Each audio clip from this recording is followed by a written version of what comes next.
Good evening, everybody. Welcome. Thank you very much for connecting, everybody. It's my pleasure being here with you today.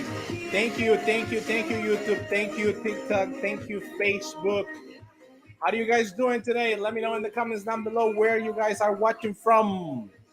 Let me know in the comments down below where you guys are watching from. It's my pleasure, everybody, being with you today again.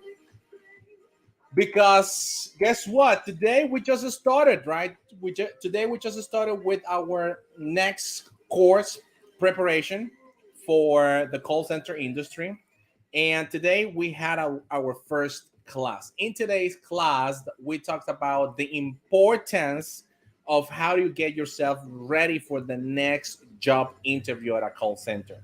We talked about we covered some vocabulary, we covered some um, pretty much how to develop your answers, right, for those type of questions that a recruiter might ask you, a language specialist might ask you, or those type of role plays that you might face next time you go to your next level evaluation with a OM, for example, which, or in this case, right, remember that the OM is the person who is going to give you the job at the end, right? So you need to be ready. You need to be ready for those process in the job interview preparation. Alrighty. So guys, let me know in the comments down below, where are you guys watching from? Colombia. It's reporting that Colombia is in the house. Beautiful. How do you doing today, Katiana? Thank you very much for connecting. I appreciate the fact that you are here with us from Colombia, right? Which is fantastic, right? Beautiful. We also have Rafael. Rafael, how's it going, man? Welcome. Thank you very much for connecting as well. Buddy, how do you feel today? How do you feel today? Much better? Would you like to jump in and talk about what you do at that position as an interpreter? Come on, man. Jump in. And it will be my pleasure to talk to you again. All righty? So, Rafael asks, I thought you would go live on TikTok. I was waiting there. My friend, I'm on TikTok as well. Hello, people from TikTok. How's it going? You wanna see people from TikTok? Let me show you. Hold on, wait a second. TikTok. This is YouTube. YouTube. This is TikTok. You see? There you go. Say hi to each other. Eee, hi, hello, welcome. Beautiful, beautiful. We are on TikTok as well. All right. Anyway, guys, in today's lesson, we are going to cover, right? In today's lesson, we are gonna cover and third conditional, right? Third conditional. But I also would like to know if you guys went to the job interview. Did you guys go to the call center? Did you apply during this week? Did you actually receive any feedback where you hire, where you hire? Anyway, so I would like to know what is your current status, everybody, right? I would like to know what is your current status. We have, let me see, Zamira. Hello, Zamira. Welcome. Thank you very much for connecting. We also have Eliza. Eliza, thank you very much for connecting as well. Lisa, it's my pleasure having you in today's live event. And we have some questions from TikTok, right? Greeting from Honduras. People from Honduras. Hey, how's it going? Welcome. Thank you very much for connecting as well. How's it going? Hey, Camilo, same old, man. Thanks for asking. What is the best answer for um what is the best answer about your skills? Interesting question. Perhaps we're gonna be talking about that later on in today's live event. So I suggest you to stay all the way down to the end of the course, right? So let's see. I apply, but I'm afraid of return.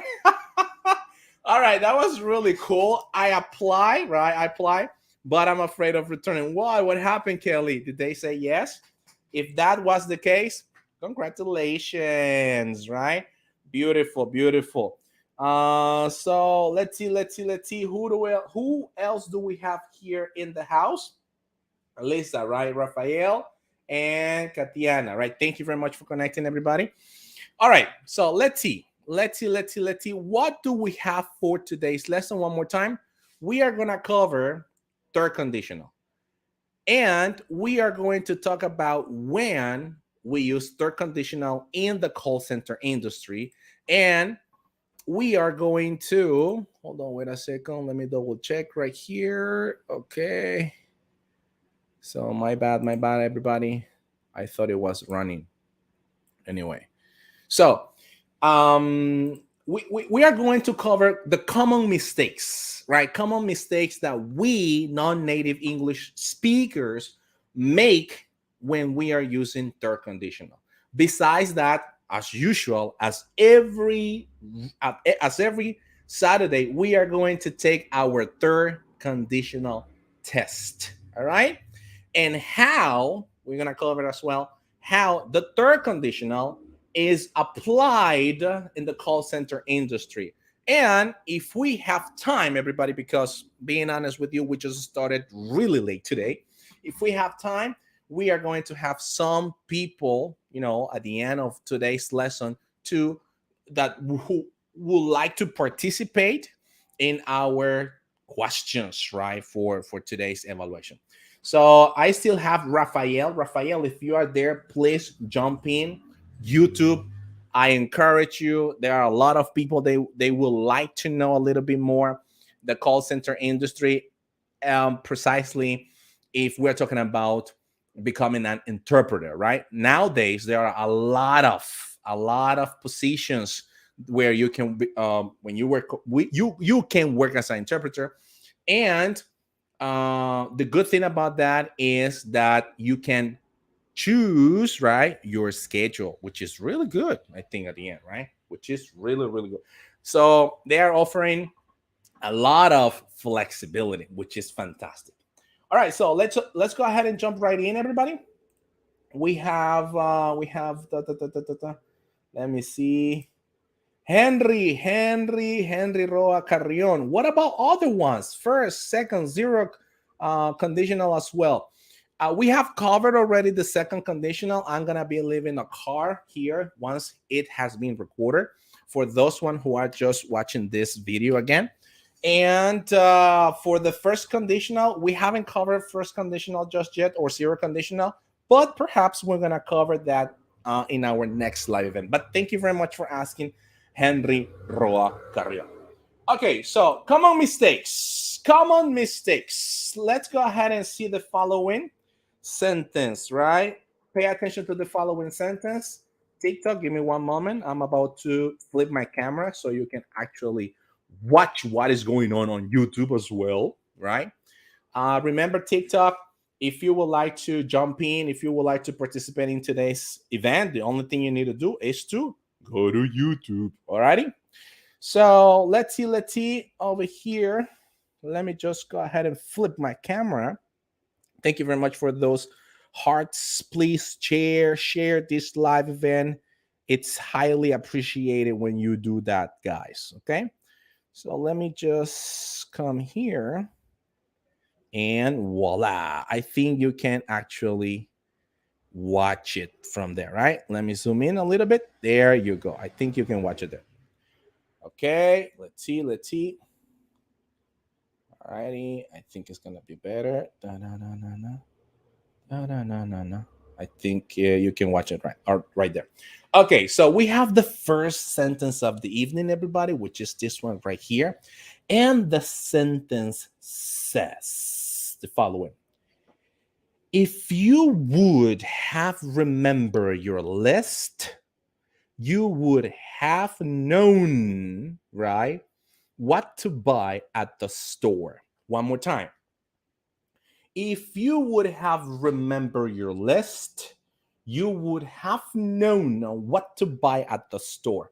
Let me know in the comments down below if that sentence is correct or incorrect. So we have Cesar. Hey, what's up, Cesar? How's it going? Have you been, man? Pretty good, man. Thanks for asking. So what about that sentence, everybody? Let me know. Incorrect. People from TikTok. Why that sentence is incorrect? Let me know. Come on. why that sentence is not correct, everybody. Why not? So why is not correct, right? I think you can see it from there, right? Yeah, very good. So it's pretty much the same thing that happens with second conditional, right? It's pretty much the same thing that happened with second conditional. When we have second conditional, most likely we non-native English speakers, what we do is to mix the if clause, right? The condition, and we mix it with would, and that is our mistake, everybody, because the right structure for the third conditional is the following. I want you to pay attention to this. And here we go, just right here. This is gonna be the right structure. So let me see if you can see it right there. Okay. All right. So in the right structure, everybody, we are going to have, let me make this a little bit, let me make it smaller. Hold on, wait a second. There you go. Fantastic. I think you can see it now.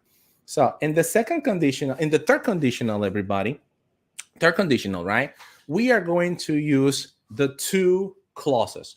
One of the clause is going to be the conditional, which is going to be this one right here, right?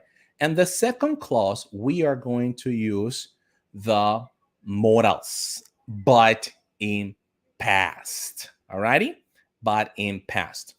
Let me go ahead and give you some examples. We have the modals would have, could have, and might have, right? Plus the past participle of the verb. In other words, the third column, right, of the verbs. So as we can see right here, it says the following. If we had, pay attention to this, as you can see, we are going to have the past perfect of the statement for the condition. And for the main clause, or for the result, what we're going to have, we're going to have the perfect modals or the past modal. In this case, it's going to be would plus have plus the past participle of the verb. So we have the first example that says, if we had trained more, we wouldn't have lost, right? When do we use third conditional? We use third conditional to talk about those events that happened in the past, and we are thinking how would have been different if we can change them. In other words, we talk about third conditional, about regret, about those situations, positive or negative, we had in the past, and we would like to have another outcome, to have another result of what happened actually. And in today's lesson, everybody, we are going to talk about what is your biggest regret. That, by the way, is one of the questions that you are going to be asked, right, in your next interview at a call center. So stay tuned in, because I am going to show you, I am going to share with you a strategy, and a speaking strategy that will help you out to answer that question. Alrighty, everybody. So one more time, let's wrap it up. To make this third conditional structure, we're going to use two clauses or two sentences. One of the clause is going to be the condition, which is pretty much if plus past participle. And the second one is going to be the condition, which in this case is going to be would plus have plus the past participle of the verb. With that being said, let me ask you the following. Is this sentence correct or incorrect? Let me tell you, here we are. Boom. The following sentence, everybody, is it correct or incorrect? The students, let me show you right here, TikTok. There you go. The students wouldn't have finished their work Even if, remember that we can use if or even if, right? The teacher would have been there. Is that sentence correct or incorrect? Let me know in the comments down below, everybody. Let me know in the comments down below. 3, 2, 1, let go. So incorrect. Yeah, people from TikTok, it's activated, huh? Why? Why is it incorrect? Why is not correct, everybody? It's the same thing, right? Remember that we cannot use, right? We cannot use if when it's the condition if with would.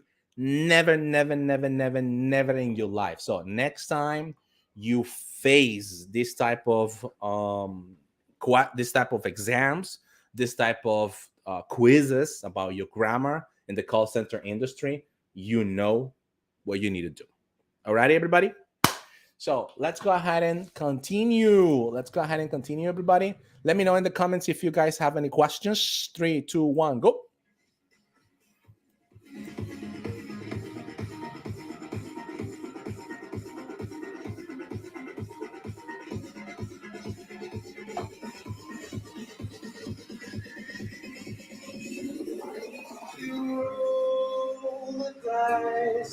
Feel the fear in my enemy's eyes. Listen as the crowd would sing.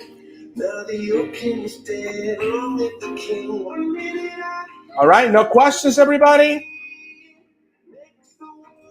So we have Katina. Could you explain again the structure? For sure, indeed. Let me just go ahead and pretty much write it down, the structure, right? So here we go. Here we go. Katina, I want you to pay attention to the following. Here we go.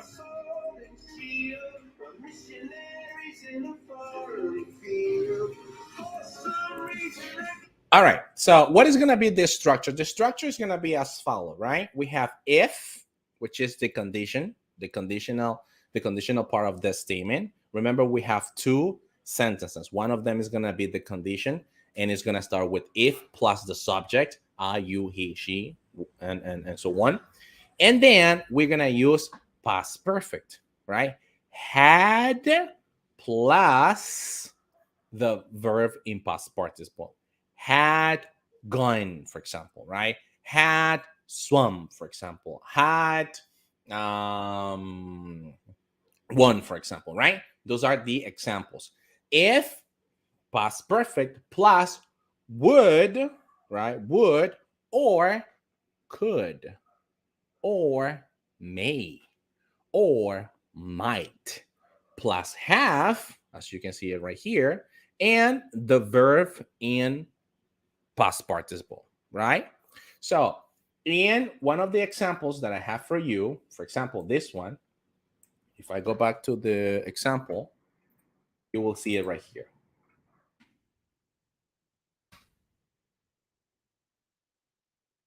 So this is incorrect, right? So the right form would be the student wouldn't have finished their work even if the teacher had been, right? Had past perfect and had been there. That would be the right sentence just right there. We need to change when it's if, we need to put had plus the third column of the verb or the past participle of the verb. Is that clear? Katiana, let me know in the comments down below. And we also have Henry Carrion. You can use vice versa as well. Yes, that's totally correct. For instance, would have participle verb plus if plus past perfect. Yes, that is totally correct. High five and fist bump to you, Henry Roa Carrion. Alrighty, so guys, let's go ahead and get started with our test. Let's get started with our evaluation. What do you think? Let's do it. Let's do it, everybody. Come on, come on, come on.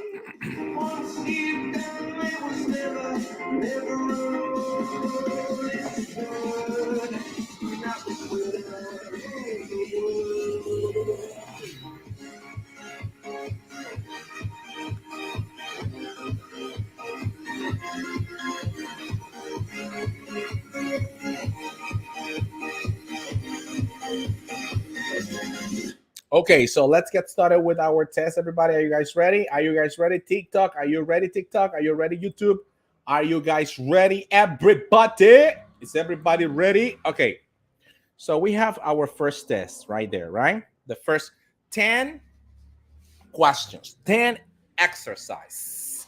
So we're gonna go with the first one. The first one states the following, right? So let me make it right there. Beautiful, fantastic. Third conditional, everybody. So what do you think? What do you think is gonna be the right answer based on what we have discussed today, right? If I had studied harder, I yada yada blank space my exam. What do you think? What do you think, people? Number 4, it says, let me see, would have passed. Will passed, would have passed. What else? What else? What else? ¿Qué tal, pricks? Hey, what's up, Richard? How's it going, pricks? The structures is incorrect. Incorrect. All right, very good. Fantastic. Beautiful. Number 3, number 4. Let's see. Let's see. Would have passed. Elisa. Number 4 says Henry Carrion. Elisa says would have passed. All right. And let's see. Giovanna Padilla says would have passed. Okay. Let's go ahead and double check, right? As we know, whenever we have if, which is going to be the first clause, the first sentence, the first conditional, we're going to have past perfect. Is this in past perfect? Yes. And the rule says that the second clause or the second part is going to be would plus have plus the verb in past participle. Yeah, that is the rule. So is this would plus have plus past participle? No, it isn't, right? Would pass, it's missing half. It's not. Would pass? No, it's missing half. It's not. So it's going to be would have passed, right? That is going to be the right sentence. Is everybody clear on that one? Yes or yes? Let me know in the comments down below. That will be your sentence, okay? Or that will be the answer. So let me see. Okay, this is 1 out of 10. Okay. All right, let's move on. Let's continue. Did I check? Yes, I checked. All right, let's move on with the next one. Everybody, number 2. If blank space to the party, you would have seen me. Yeah, there you go. There you go. All right. So what do you think? What do you think? Beautiful. Thank you very much, Eliza. I appreciate that. Henry, thank you very much for commenting as well. So second, people from TikTok are saying number 2. Great, great. Number 4. That was the previous one, I think, right? Okay. Great. Number 2. 4. People are stating 4. Okay.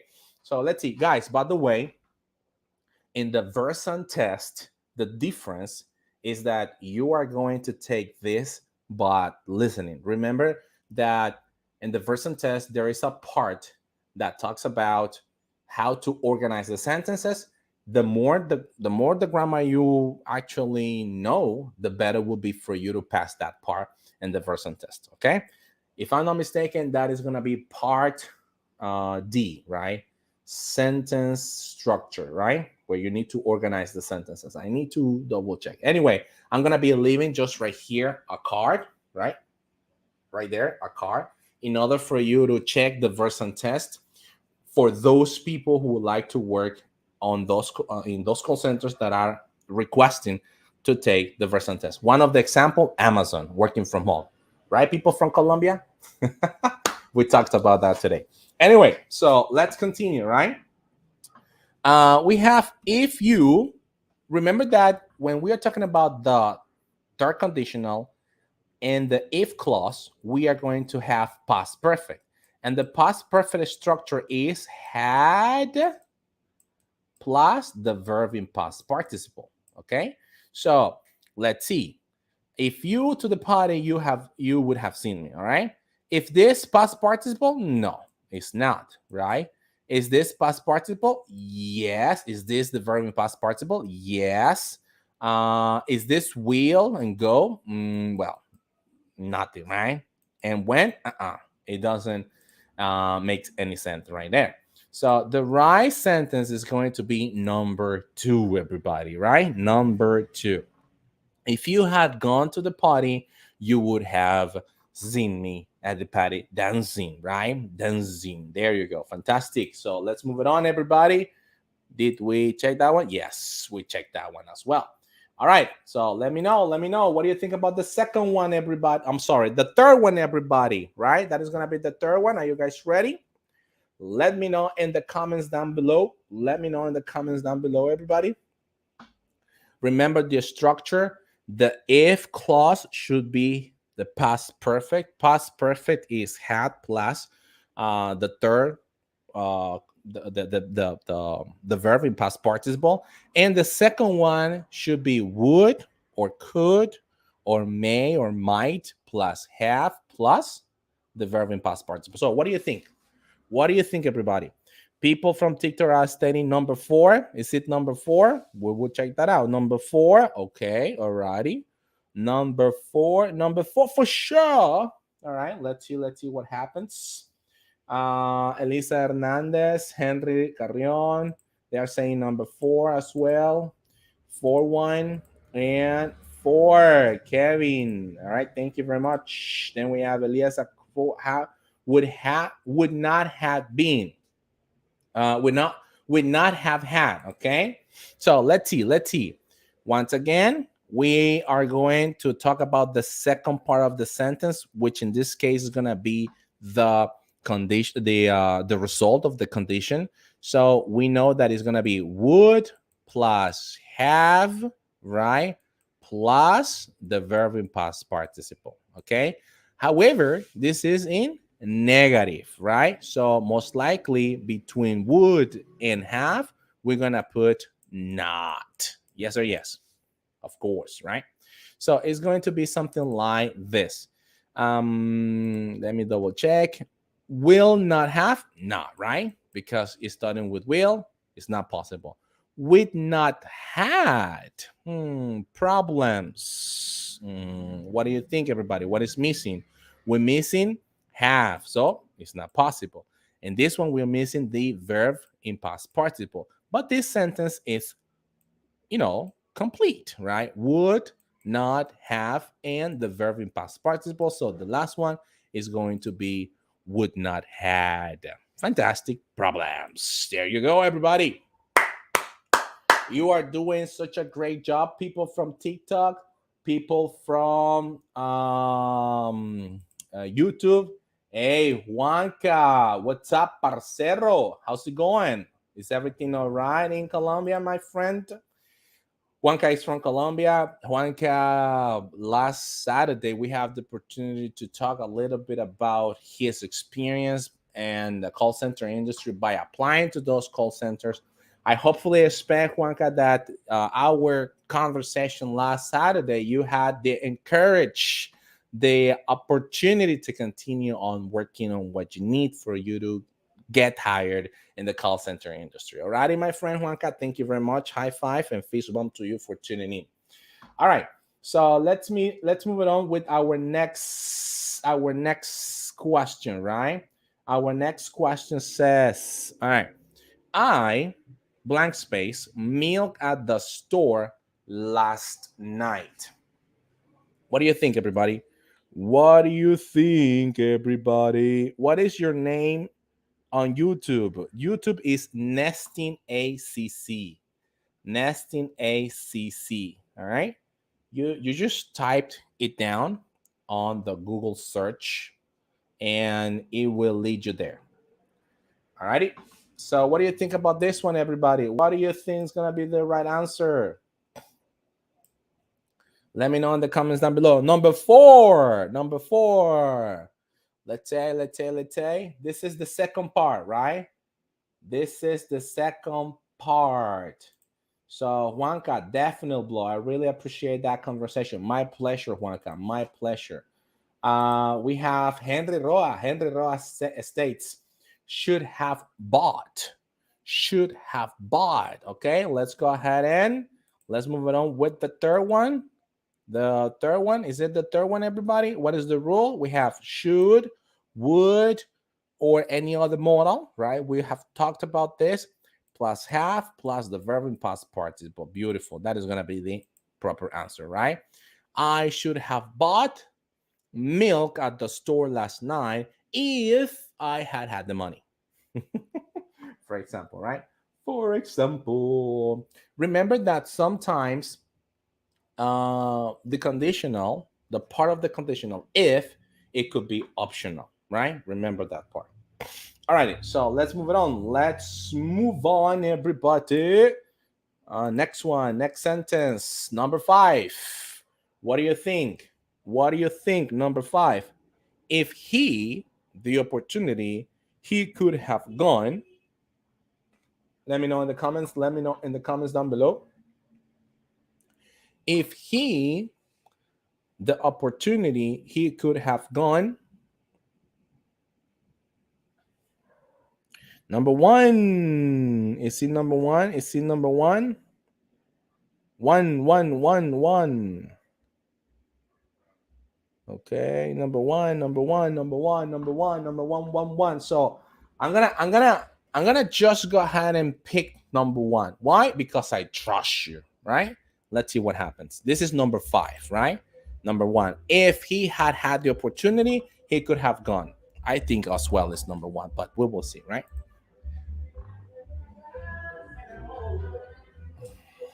All right. Anyway, so let's continue, guys. Let's continue. Let's move on with the next one, right? Number 6. We're about to finish, everybody. We're about to finish our exam. Has had, Elisa? What? What? For the previous one, Elisa? Are you sure? Has had? Has had? That would be present perfect, right? But we're not talking about present perfect. We're talking about past perfect. Yes or yes? Alrighty, so let's continue with the next one. Okay, this is the next one, right? Number 6. I would have cleaned the house if I, you were coming. What do you think, guys? What do you think is going to be the answer for that one? Number 3. Alrighty. Number 1. Number 3. Another one, another one. 3. Somebody else, somebody else. 3 people from TikTok. What happened with people from YouTube? What do you guys think? Do not let TikTok win, guys. Had none, Elisa? Kevin, very good. Juanca had none. Thank you. Then we got Kevin had none and Elisa had none. So that one, everybody, is going to be number 3, right? Had known. There you go. Beautiful, beautiful. Let's move on. Number 7. Number 7. They, or blank space, the books if you had told them. What do you think? All right. They, the books if you had told them.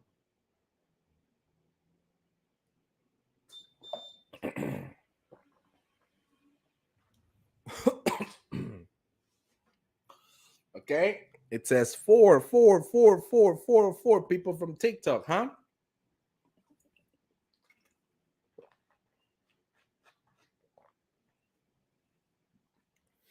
People from YouTube would have bought.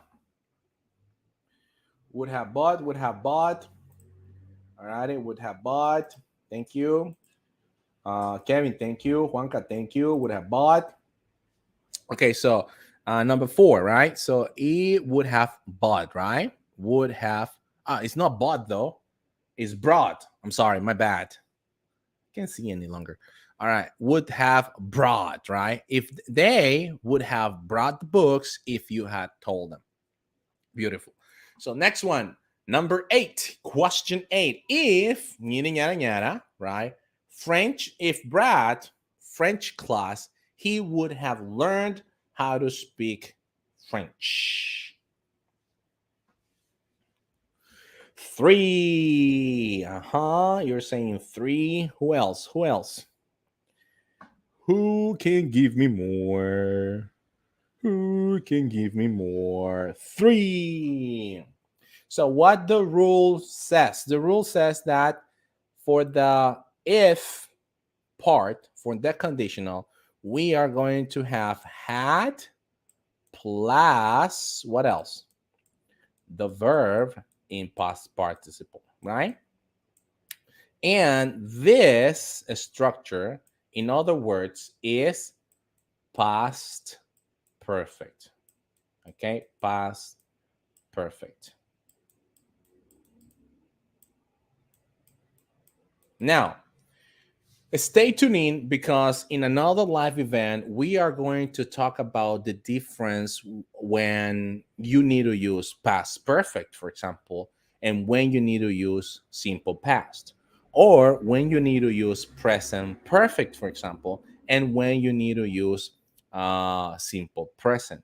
Sometimes there are a lot of people, there are a lot of students that they make that mistake, or simple present and simple past. Okay, there are a lot of mistakes that we non-native English speakers make when it comes to grammar. Okay, beautiful. So with that being said, we have took. It's impossible, right? It can be taken. It can be had taken. Is a possibility. Has taken. It can be because we're not talking about present perfect. We're talking about past perfect. Yes or yes. All right. It's gonna be had taken. It would be number 3. Beautiful, everybody. Beautiful, everybody. All righty. Remember that in past perfect, all the subjects will carry had as the main verb, right? I had, you had, she had, they had, and so on. All righty. So let's move it on with our next question. And it's going to be if, I'm sorry, it's not if, started the project if you had known it was due on Monday. Started the project if you had known it was due on Monday. It was a question, right? So what do you think, everybody? What do you think is going to be the answer? Come on, come on, come on, come on. Let me know in the comments down below. Quickly, quickly. Boom, boom, boom, boom. My mistake. Ho, ho, ho. Took. All right, number 4. Very good. Fabi. Hello, Fabi. And also the third one, had taken. Beautiful. So what is going to be the last one, everybody? No, sorry, that's not the last one. Number 3. Number 3, they say on TikTok, right? What do you think, YouTube? What do you think, YouTube? Would have you? It's a question, huh? It's a question. Beautiful, beautiful. What is going to happen with the question, everybody? And the question is very simple. Take a look at this. If our affirmative statement is if plus a subject, you don't see this, okay? TikTok, let me make it a little bit smaller right here. Okay. If our structure for the affirmative statement is if plus subject plus had plus the verb in past participle, comma, right? Comma plus subject plus would, right? This is the important part because in the would is where we are going to make our question. Plus have, I'm sorry, plus subject plus, I'm sorry, have, right? Have plus the verb in past participle, the verb in past participle plus complement, okay? What is going to happen then? We are going to take our second structure of the sentence, would have, or subject, right? Subject would have, and the verb in past participle plus complement. So the way that we're going to make our question is going to be would goes the first position, and the subject, which was in an affirmative statement, the first position, goes in the second position, right? So it's going to be something like this. It's going to be something like this. Would, right? Would you have, and the verb in past participle. With that being said, What do you think is going to be the answer? So we need to follow this structure. Yes or yes? Is this that structure, the first one? No, it's not. Would you have, is that the structure? Let's see. We have the verb in past participle right here. We have would have, yes. Subject, yes. Would, yes. It could be. It could be an option. Yes or yes, right? It could be an option. But let's see the next one. Would have you? Impossible, right? That is not the structure. Would you? Impossible. That is not the structure. So our final answer will be would you have, right? Would you have started the project if you had known it was due on Monday? That is going to be our answer for that one. So everybody say one. No, it's not number one. It's number two, right? It's going to be the question. So let's continue, guys. Let's continue with our last question, right? What, one more time, remember what I just explained a couple of seconds ago, right? When it comes to the questions. What, if you had been me, right? Let me know in the comments. Let me know in the comments. Thank you. You're welcome, Elisa. My pleasure. My pleasure. All right. All right. Next one. Next one. Let me see. Number one. People from TikTok are typing down number one. Let's go ahead and see. Let's see what happens, right? The structure one more time for questions. Would plus subject plus have plus the verb in past participle, right? That is going to be the structure. Would plus subject plus have plus the verb in past participle. Does it match? Yes, it matches. So let's see what happened. This doesn't match. This doesn't match. This doesn't match. So obviously it's going to be number one. Alrighty, everybody, let's finish the quiz. I don't want to see it. Woo! Let's see what happens. And everybody, we got 10 out of 10 points. What do you think, everybody? Super drooper, guys. You guys are doing just fantastic. Fantastic. Very good. Let's say your score is 100. Can you see that, guys? You ready, everybody? You are ready. Woo! Yes, very good, very good. I'm super happy for you guys. I'm super happy for you because you guys are ready. You guys are ready for another test. Third conditional for call center. Now, we're going to go in our class today. We are going to talk about the usage of third conditional in the call center industry. Okay, so we are going to go with some exercises. Okay, I'm going to be telling you the expression in Spanish, right? Or I'm going to be telling you a sentence in Spanish, and you in the comments down below, you are going to translate. The exercise is to translate that sentence or those sentences into the Spanish, into the English language, right? So are you guys ready? Are you guys ready? Hey, what's up, Victor? How's it going, man? What's up? What's up? What's up? Thank you very much for connecting, man. I appreciate it. So are you guys ready? Let me know in the comments down below if we move on with our next exercise, which is going to be about translating, right? So it's gonna be Juanca, all set. Beautiful, man, beautiful. fantastic, excellent.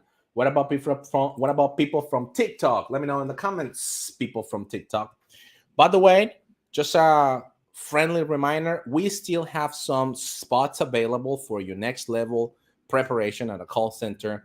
And the schedule we have is every Saturday from 2 p.m. to 5 p.m.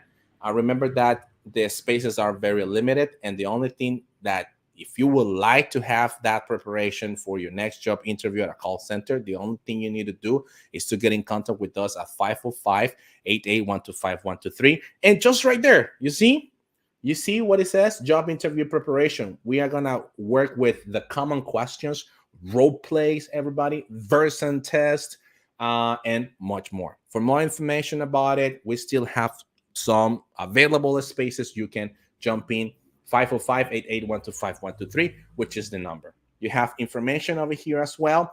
And last but not least, in the description of this video, you will see as well our WhatsApp number, which is the same number that is appearing on screen. And either myself or Aura is going to be able, you know, to get in contact with you and give you all the information that you need if you would like to jump in. All righty? We got it? Excellent. So, guys, let's move it on. When can we use second conditional? I do not understand why I'm thinking about second conditional. Anyway, so when can I use in the call center industry, where can I use the third conditional? We're going to be talking about that. All right, so we have the first sentence, okay? Showing empathy. One more time, showing empathy. What is empathy? I'm going to leave a card here on this video. Empathy is putting yourself in customer's shoes, but if you would like more information about that, just go there. Okay, so this is the sentence. Si hubiera estado en su lugar, habría hecho lo mismo. How would you say that in English? Let me know in the comments down below. One more time. Si hubiera estado en su lugar, habría hecho lo mismo. Come on, guys. Come on, guys. Let me know. Let me know. Si hubiera estado en su lugar, habría hecho lo mismo. What do you think, guys? What do you think is going to be the right sentence for that one?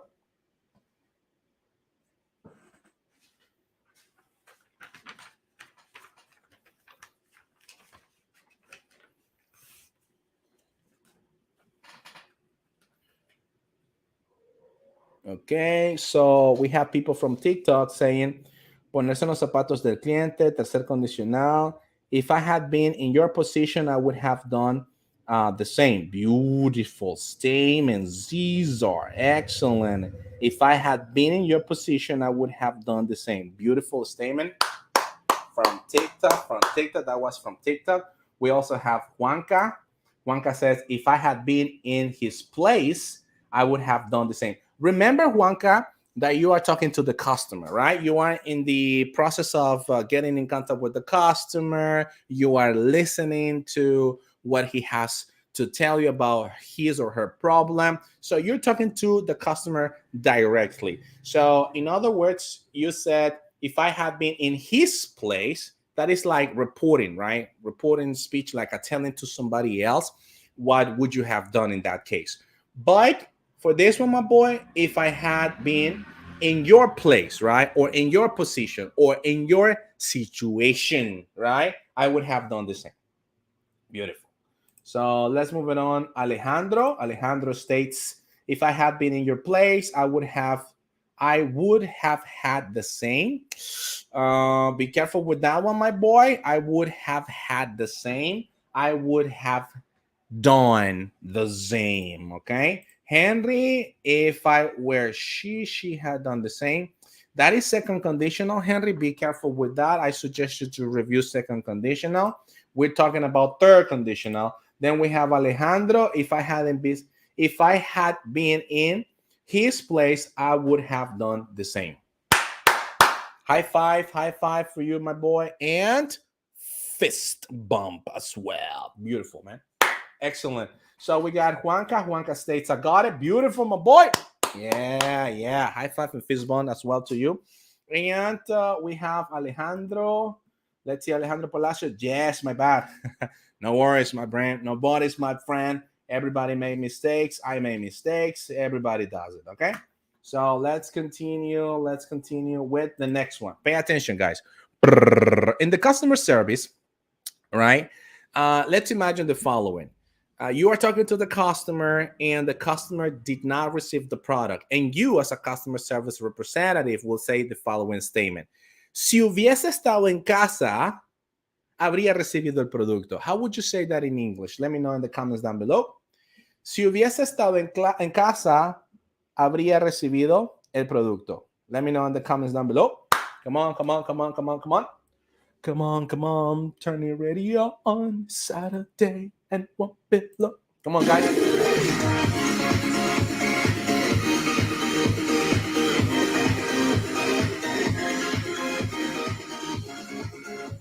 Subscribe, everybody. Remember to subscribe, to share among your friends. Terrible doors to let me in, shattered windows and the sound of drums. People couldn't believe what I've become. All right, one more time, guys. One more time. Let me repeat it once again. The sentence is: si hubiese estado en su casa o en casa, ¿verdad? Habría recibido el producto. Let me know. Let me know. If you had been at home, you would have received the order. That was Maru, right? Very good, Maru. That's from TikTok. If I had been at home, I would have gotten the product. Yeah, that is from the customer service perspective, from the customer position. Yes, beautiful. Si hubiese, right? As a me, as a customer service, sorry, as a customer, if si hubiese estado en casa, habría recibido el producto. If I had stayed or been at home, right, I would have received my product. Yes. Also, you as a customer service representative, you can say that to the customer. Si usted, right, hubiese estado en casa, usted habría recibido el producto as well. Beautiful. We have Wanka. We have Wanka. So repeat, please. Yes, Katiana, for sure. Si hubiese estado en casa, si usted hubiese estado en casa, usted habría recibido el producto. That was the sentence. So we have my friend Juanca. It says, if you had been at home, you would have received the product. Beautiful. High five, fist bump, right? As well. Very good. Kevin, we have Kevin. If you had been at home, you would have received the product. Elisa, if you had been at home, if I had been at home, I would have received the product. Beautiful. Kevin, high five. Elisa, high five. And Alejandro Palacios, if you had been at home, you would have received the product. Beautiful. And Katiana, if you had been at home, you would have received the product. Woo! You got it. You got it. Super, super easy, isn't it? Very good. Very good. So this is our, let's say they say this is very good. Very good. Let me double check right here. Beautiful. Beautiful. Excellent. Excellent. Beautiful, fantastic, excellent. By the way, that was Cristiano Ronaldo, right? All right, beautiful. Let's see, Fabi, if I have gone home, okay. If you had stayed at home, you would have received the product. Beautiful. Now, third statement, right? Offer. Offer, when we are offering something to the customer. Let's say, si usted lo hubiera comprado el mes pasado, habría obtenido un descuento del 50%. Let me repeat it one more time. Si usted lo hubiera comprado el mes pasado, habría obtenido un descuento del 50%.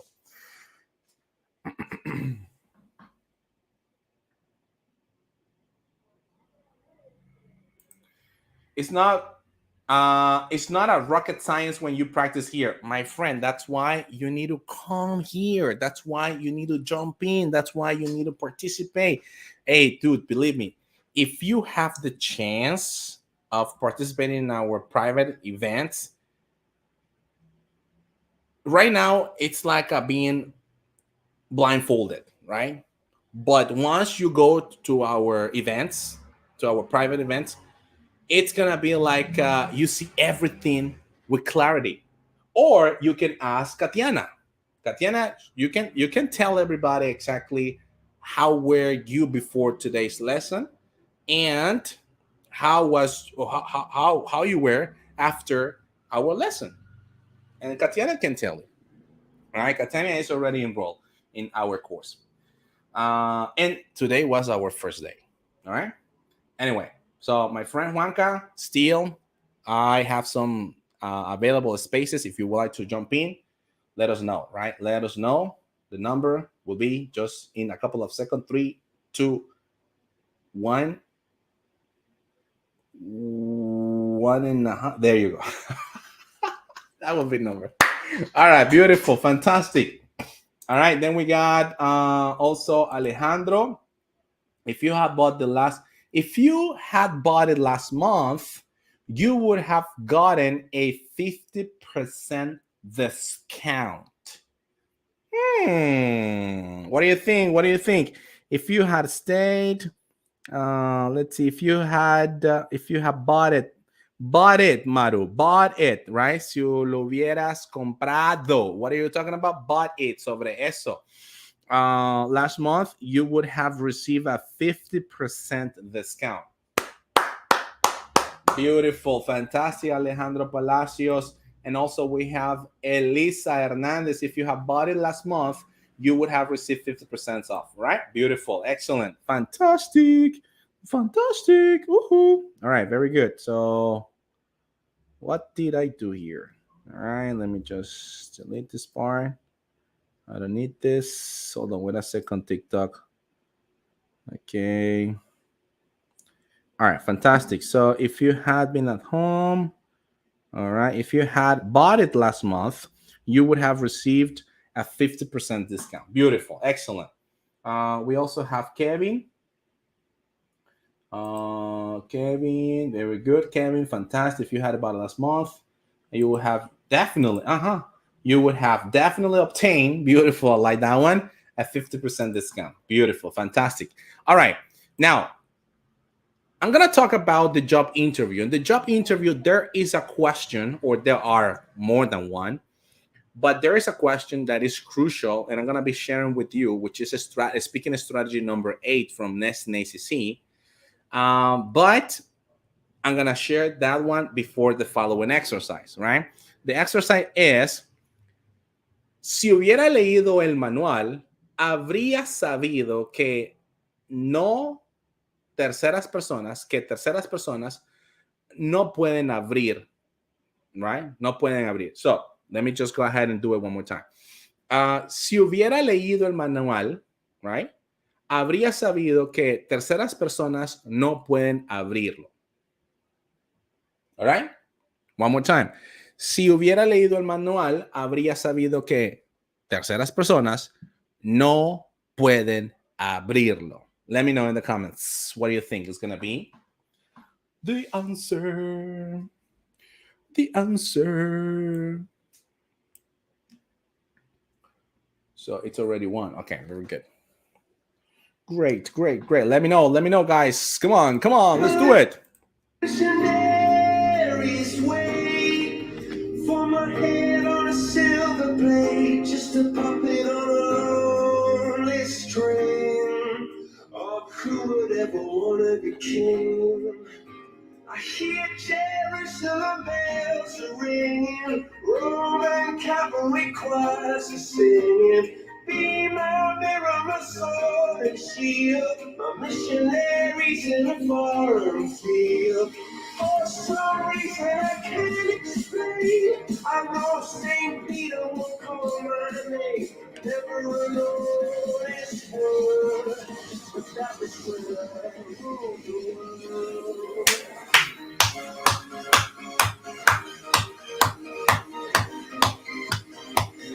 I love it, I love it, I love it.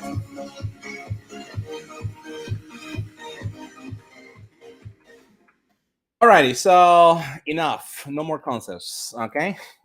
So let's see. Juanca states, if I had read the manual, he would have known that third parties cannot open it. Not that bad. I like it. I like it. Very good, Juanca. Thank you very much. High five, fist bump to you, my friend. Excellent. So we have Alejandro. Alejandro states, if I had read the manual, right, I would have known that third parties cannot open it. Very good, man. High five and fist bump to you as well. Very good. Fantastic. Thank you. Juanca, if I had read the manual, I would have known that third parties cannot open it. You got this. You got this, man. High five, fist bump. All right, so let me see. Karina, here we go. If you had read the handbook, very good. If you had read the handbook, you would have known that third parties couldn't open it or open, right? That third parties cannot open it, right? Open it, open, abrirlo, abrir eso, abrirlo. So it will be open it. Alrighty, just over there, Katiana. But pretty good, awesome. From the customer service perspective, right? You're telling the customer, I am Mr. Customer. If you have read the handbook, if you have read the manual, you would have known that third parties cannot open it. Very good, fantastic. High five and fist bump to you as well. And Elisa, if I have read the manual, I would have known that third parties, the third person can't open it. Yeah, I understood that one, Elisa. Very good as well. Very good. Excellent. High five and fist bump. Beautiful. Kevin, if I have read the instructions, yeah, very good. Another word, another vocabulary. I would have known that any people other than you cannot open it. Very good. Thank you very much. People from TikTok, if I have read the instructions, I would have known that third parties, third parties, right? Third person, third parties. Third parties, it will be the right expression in this case, cannot open it. Okay. Then we got Kevin Moore. All right. Hello, I have a question. Is necessary on the grammar in the call center? If I have read the instruction, I would have known that other people can't. If you had bought the last, okay, this is the previous one. My friend, this is my friend, Kevin Moe. Kevin Moe says, I have a question. Is it necessary all the grammar in the call center? No, not really. It's not necessary. In fact, there are like, well, in call centers, you're gonna use present, simple present. You're gonna use present perfect, past perfect. You're gonna use second conditional. You're gonna use third conditional, but not in the, yeah, you're gonna use third conditional as well when you talk with the customers, recruiters, so on. What else? You're gonna use modals a lot. I suggest you to work on modals, right, for the grammar for call center. There is a car about modals, and you can watch that video as well. What else? Yeah, remember to subscribe, right? But it's not precise. Listen, if you would like to work in a call center, you don't need to be a master, or you don't need to have a C1 level. As long as you have intermediate level and you can demonstrate, you can show that to the recruiter by having a good confidence within yourself, is going to be more than enough, right? I have seen people inside of the call center industry with open English level, right? And they're working. Why? Because they have the right attitude, because they really want to be there, right? That's the only thing. It's a little bit of English, it's a little bit about soft skills, hard skills, it's a little bit about everything. It's a mixture, it's everything. It's like, for example, when you toast a salad and you combine every single ingredients, vegetables, and so on. It's like that, right? And you will be the perfect fit if you convince the recruiter that you are the right person for that position, right? As simple as that. I hopefully expect I answered your question, because if I didn't, ask me again, right? All right. Remember to subscribe and share this live event with your friends. I would appreciate that as well. So let's see. That was Kevin. Okay. Julio Paramo. Is that my friend, Julio Paramo? Is that you, Julio? Tell me something that we know. Tell me something that we know if you are Julio. Tell me something that we know if you're Julio Paramo, right? Julio. All right, there you go. So, let's see. It's my cell phone. Sorry. Okay, it's your cell phone. All right, very good. Thank you, Elisa. Thank you very much. Thank you very much. Okay, so oh my God. So this is something that actually happens a lot. Look, take a look at this comment. Take a look at this comment. This is something that actually happens a lot, and I have seen it, and it's really, really, really difficult, right, to see it because when you see people in a call center, you might think that they are just making money easily, but not right. It's not that easy because there are a lot of things that play in the field on the field ground whenever you are working as a customer service representative or a customer service agent. But take a look at this. Falta Falta aquí el chiquitín. Yes, beautiful, beautiful. Julio, how's it going, man? Long time no see. Long time no see, man. Thank you very much for tuning in, connecting, share, man. Share with those friends that you have, man. Thank you. I appreciate that. Or Julio, jump in, man. I invite you. I invite you to come and maybe you can share a little bit about your experience in the call center industry when you were working for those huge companies. Who knows, right? Who knows? So let's see. But we have a comment just right here. It says, I got hired. Take a look at this. I got hired in a call center. So I started the training, but I got frustrated and finally quit it. That happens a lot. That happens a lot.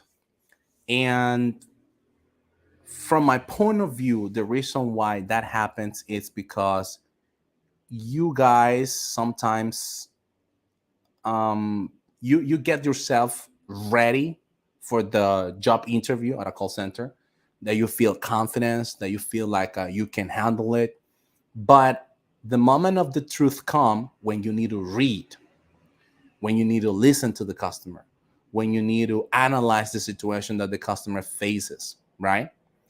And that is the real challenge. That's why here in SNACC, in our course, we prepare you guys not only for the job interview, right, but also for the position itself. Why? Because we cover how to read properly, how to understand customers' issues. Just today in our morning class, which is the advanced lesson, we were talking about the mistakes that agents make when they're when they are calling to customer. And in fact, that lesson is live. No, it's not live, but that recording is on YouTube, and I'm gonna leave it just right here for you to watch it as well, right?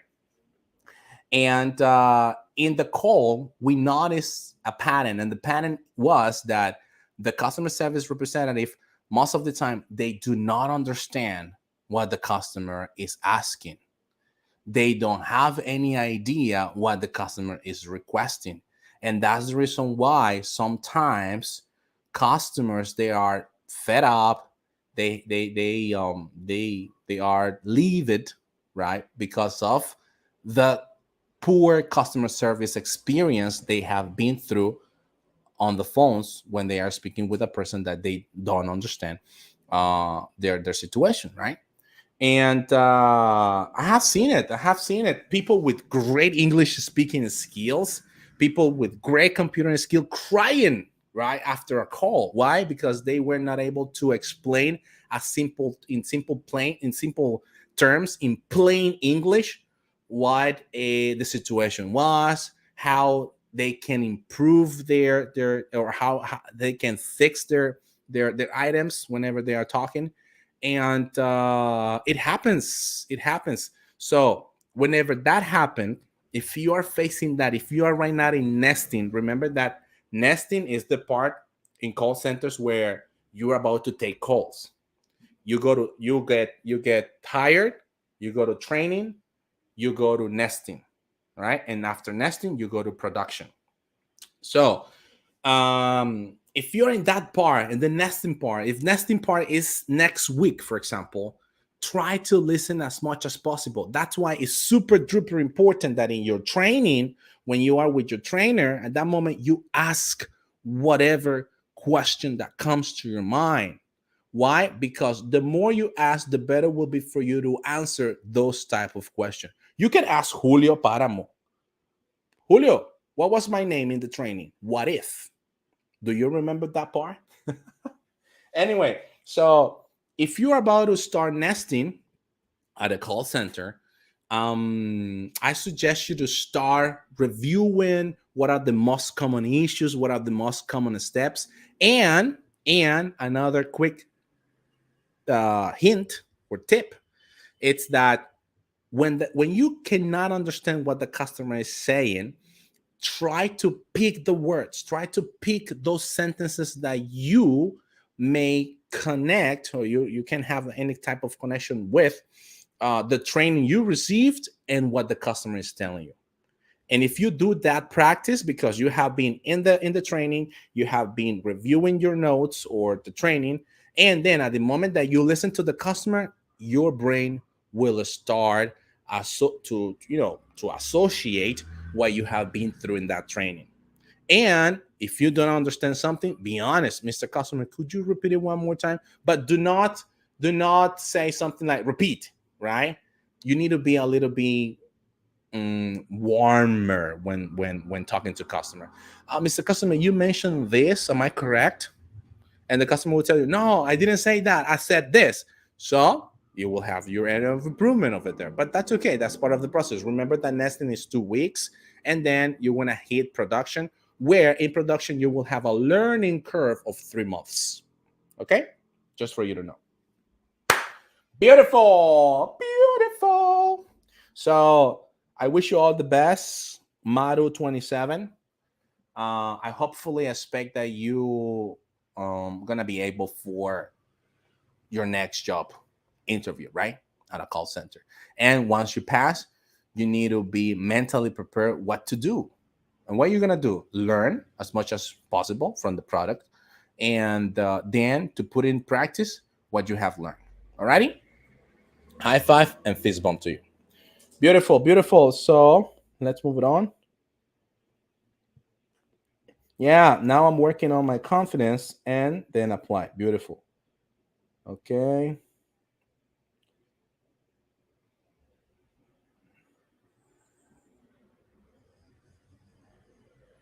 Okay, thanks for everything. Beautiful. Not a problem. Tivo Nico, Rafael, I was waiting for you, man.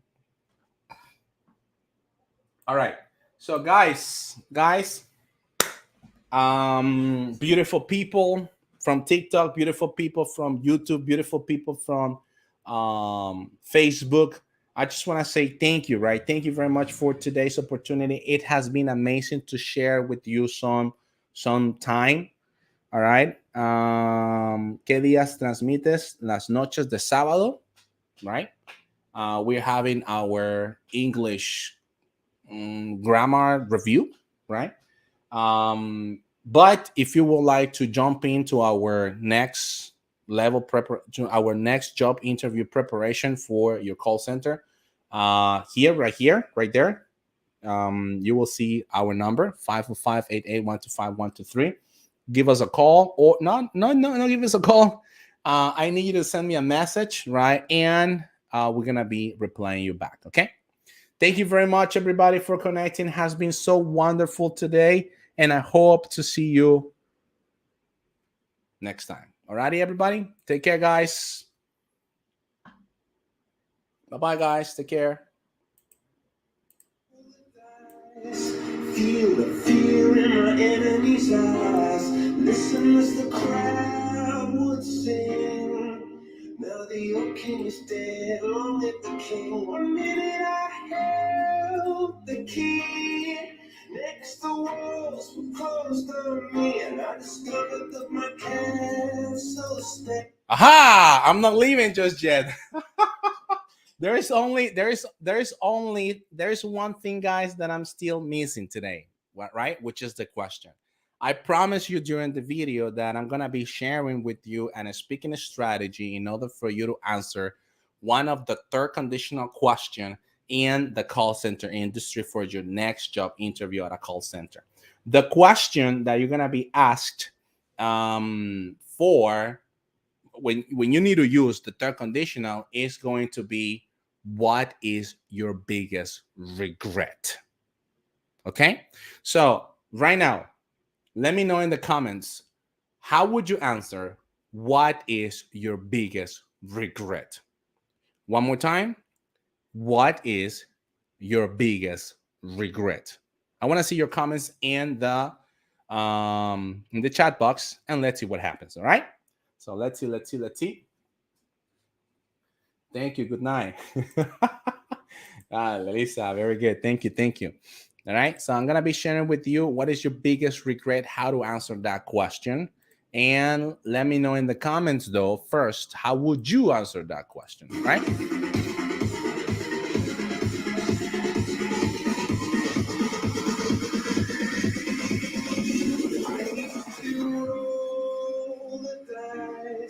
Feel the fear in my enemy's eyes. Listen as the crowd would sing. Now the old king is dead, long live the king. 1 minute I held. We have what is the best call center to start at? The best call center to start out will be anywhere. You can start at any call center as long as it's going to be customer service representative position. Is the easiest one.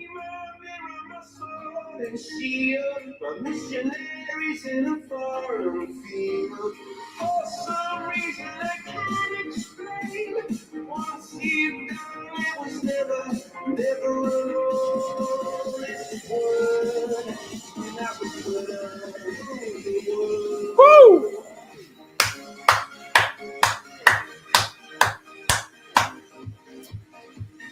So we have some comments.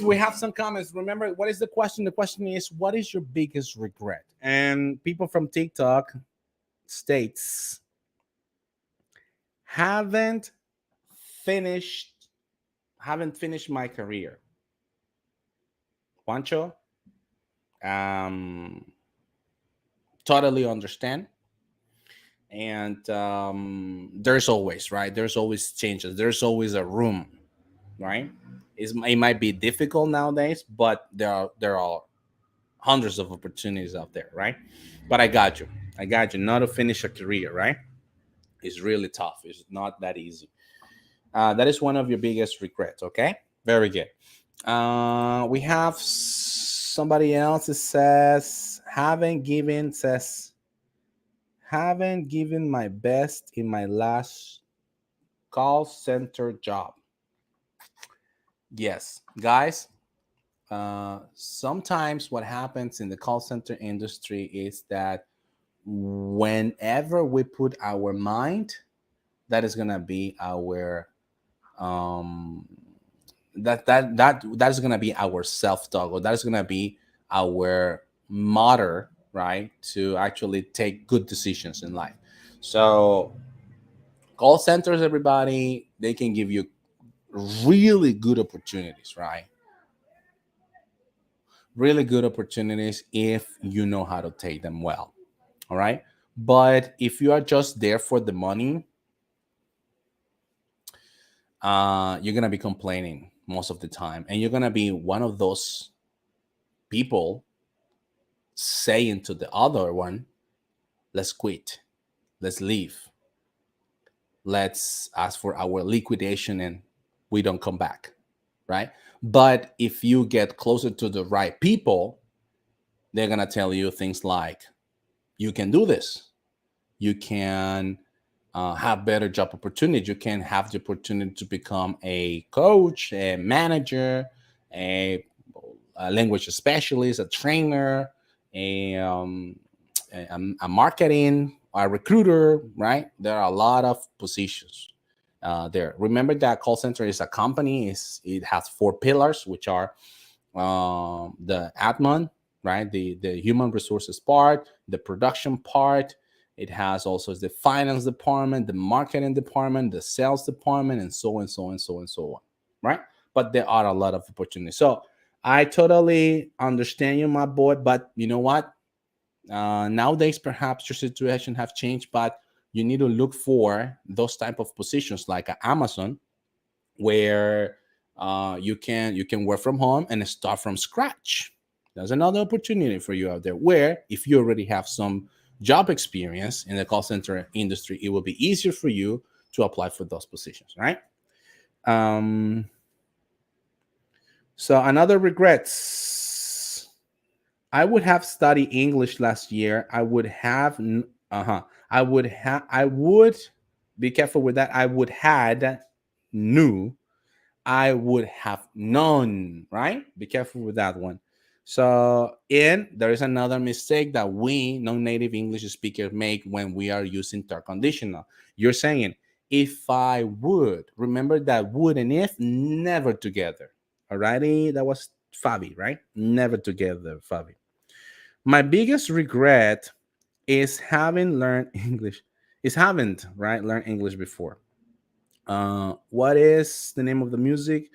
How can I join the video call with you, man? Go to YouTube, man. Go to YouTube. YouTube. I'm all live there. Okay, so take a look at Isaac. Let me see. Okay, let me see. Isaac. What I would do is to try the same. My biggest regret, for example, is when I had the opportunity to study more English, uh, or would all day long, because I would have more time working at call center. Okay. Okay. All right. I didn't understand that part, Isaac, but let's see the next sentence. Let me see. But at the same time, I would say the lesson that I learned is working hard on my goals. I am going to achieve whatever I want, but being lazy, not so that make me a better person, because thanks to this less. What happened, man? What happened? What happened over there? Okay, working really hard, studying hard. I'm going to reach whatever I want. Examples to be on the top of the metrics or call center. Okay, very good. And then we have que hice errores, pero fue por correcto. All right, very good, very good, very good. Excellent, beautiful. So then we got, my biggest regret is had not learned English before, because I would have had the opportunity to work in a call center, but currently I'm studying English. I'm not, and I'm at intermediate level. Thank you very much, Palacios Alejandro. Thank you very much. Beautiful, beautiful, fantastic. So now, how can you answer this question? We're gonna go with that. Rafael, please wait for me. Let me just go ahead and finish up with this. Let me see, just right here. Hold on, wait a second. Let me share everybody with you. How can you actually answer that question? Okay.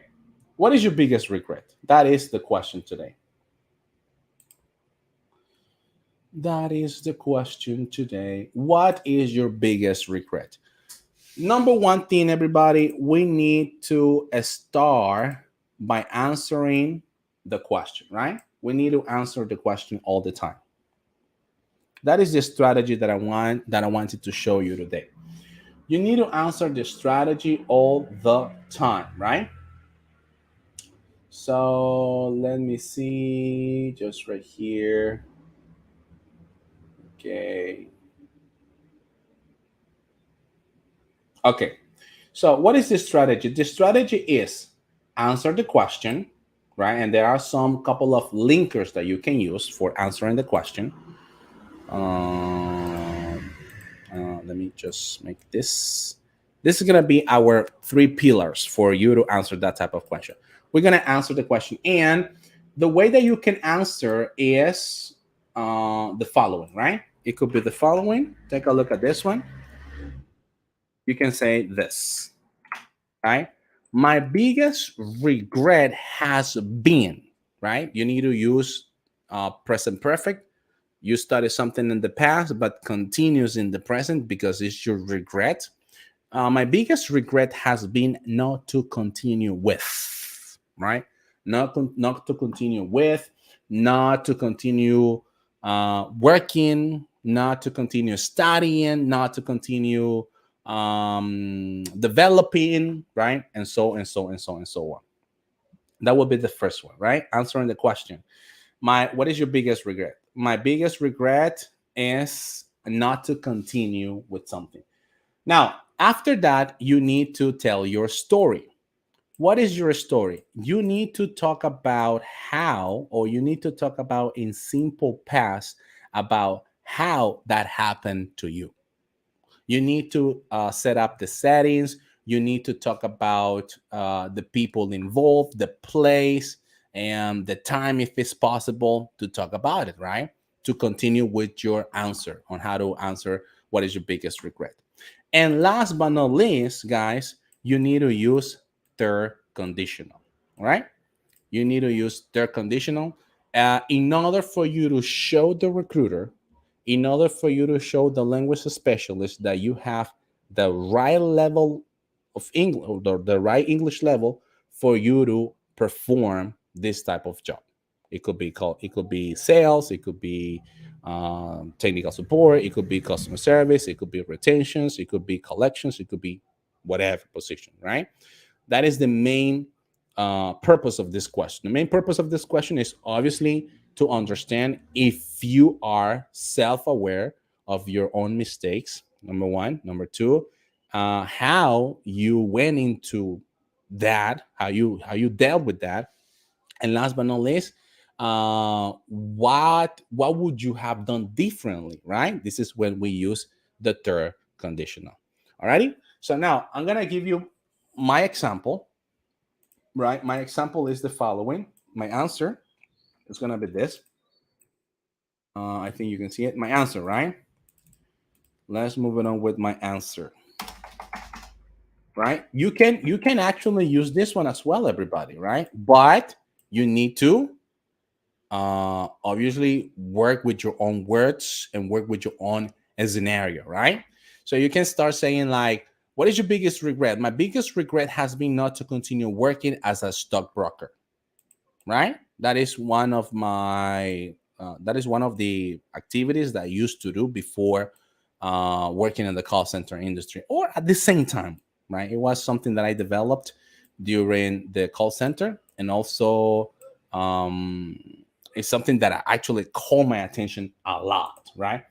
The story with that, right? What is my story with that one? This is actually for real. So I need to explain in simple past actually what happened, right? So this is gonna be my story. After I graduate, I worked as a financial advisor for a small medium enterprises here in Nicaragua. But when I saw an opportunity and applied for a stockbroker position, the stock exchange market here in Nicaragua, I just went for that, right? For I went for the position for one of the most well-known stock exchange company, and I met incredible people. But since this was let's say that's something that I didn't like, since the payment was lower from the place that I was working, I just decided to work as a freelance. I just decided to not to continue working as a stockbroker. So then we need to use our conditional statement at the end, right? Remember, it's self-awareness, second conditional. So we can say something like, if I had closed 3 transactions, right, I would have let's see, transactions, right? I would have worked, or I wouldn't have worked for 2 years. And that is totally true, guys. The thing is that the payment here at the stock market exchange, the base payment, let's put it like that, is really low. But the more commissions you make, it's super duper high to the point that you can, you if you will like, you can retire for 2 years, right? And if you are those type of person that are very stingy, you can retire for 5 years, right? Anyway, so this is an example, right? What is your biggest regret? You introduced your topic by answering the question. You use the story by talking in simple past, and you use this the third condition. If you follow that structure, the recruiter is going to be able to understand what your main idea is, and it will check, right? With a check, you will put a check on that question. Like, yeah, he answered the question. Let's move it on to the next question, and so on. If you would like to know more questions about how to answer, right, the job interview, the only thing that you need to do is to get in contact with us. That is our phone number, 505-88-125-123. We still have some available spaces. Remember that we only work with people who are really interested in working in a call center. Alrighty, everybody? So let me see. Beautiful.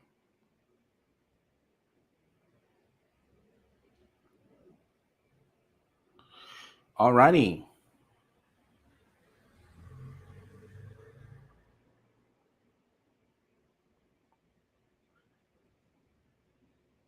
Alrighty, so guys, we have Rafael. Rafael, are you there, my friend?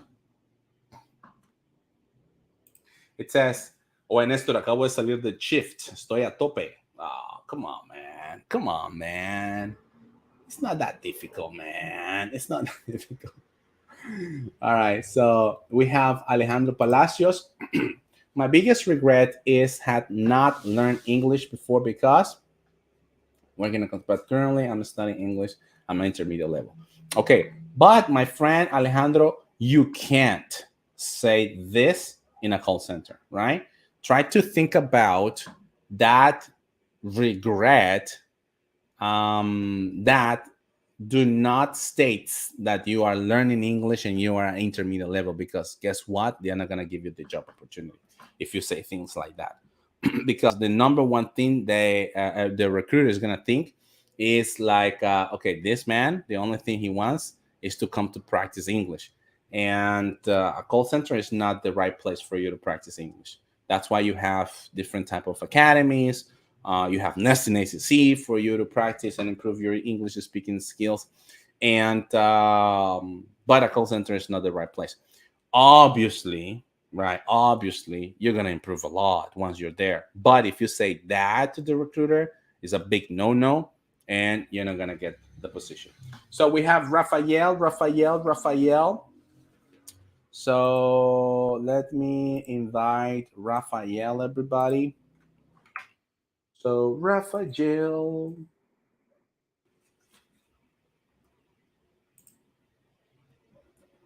So Rafael, I want you to go to the following link, tap, click on that, and see you there, man. See you in there. Come on, man.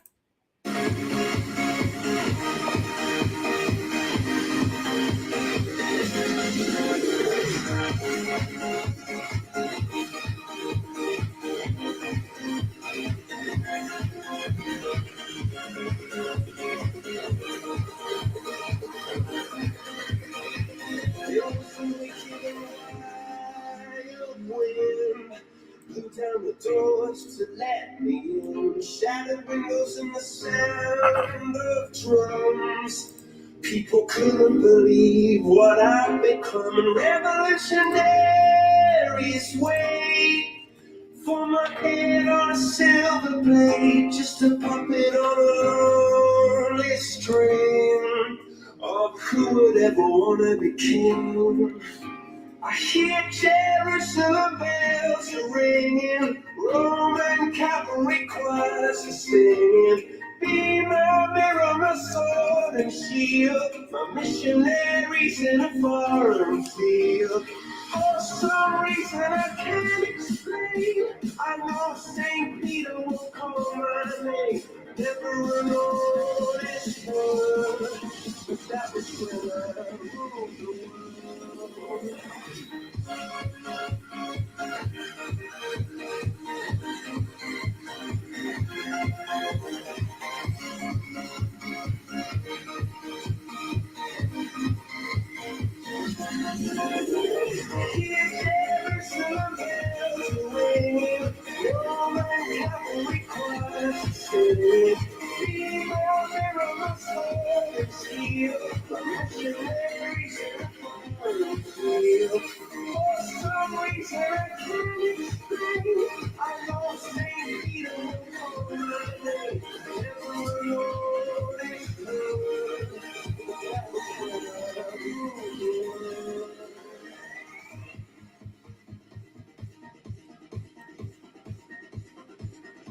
We're still waiting for you, man. We're still waiting for you, Rafael.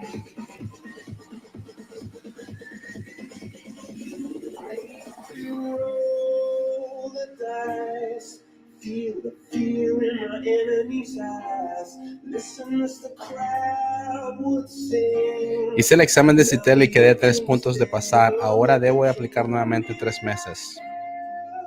Wish you all the best. Next the walls were closed on me, and I discovered that my castle stand upon pillars of salt and pillars of sand. I hear Jerusalem bells are ringing, Roman cavalry choirs are singing.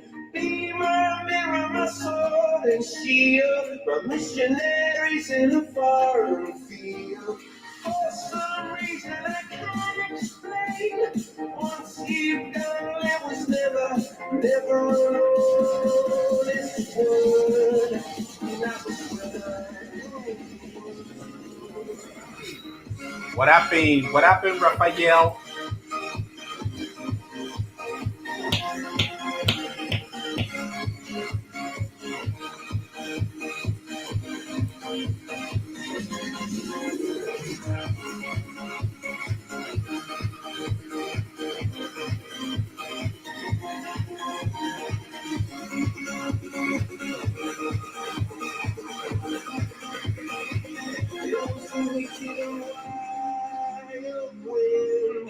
blew down the doors to let me in. Shattered windows and the sound of drums.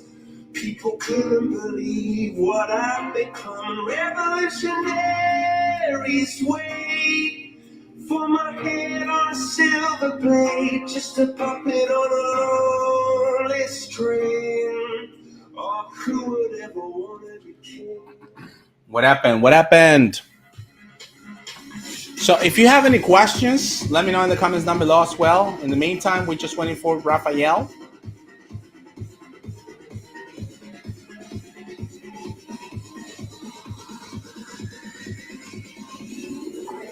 Roll the dice, feel the fear in my enemy's eyes. Listen as the crowd would sing. Now the old king is dead, long live the king. 1 minute I held the key. Next the walls were closed on me, and I discovered that my castle stand upon pillars of salt and pillars of sand. I hear Jerusalem bells are ringing, Roman cavalry choirs are singing. Be my mirror, my sword and shield, my missionaries in a foreign field. For some reason I can't explain. Once you've gone, there was never an honest word. ¿Dónde están transmitiendo? YouTube, Facebook, TikTok, Instagram, Radio Jack.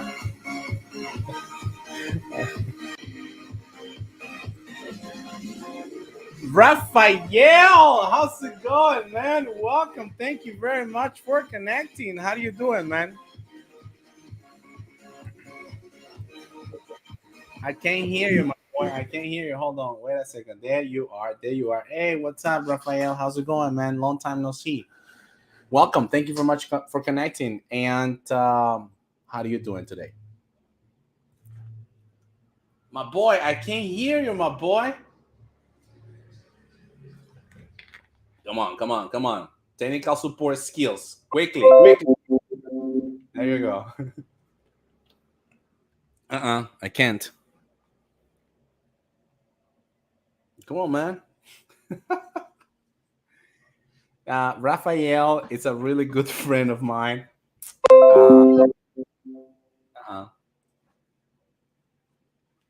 I think I'm not quite sure about your computer, but it seems to me that you will need to reset the computer. Yeah. What is it? The cell phone? Yes, you can connect from your phone. Yes, definitely. Not a problem. All right. I'm going to be waiting for you. All right. So that was Raphael. Very good. Super good interaction with Raphael, everybody. Let's give it an applause. Very good, man. Very good, Raphael. Glad to see you, man. Glad to see you. What happened to Raphael, guys? What happened to Raphael? We're still waiting for him, right? So let me see something right here. In the meantime, remember that you can ask your questions, everybody, right, about the call center industry. And it's going to be my pleasure, right?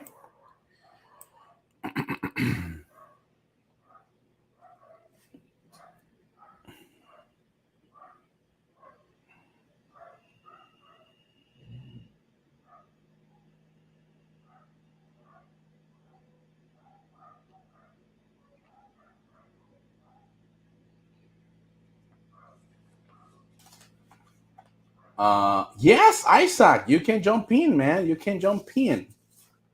You can jump in, definitely. It's not working properly, my stand.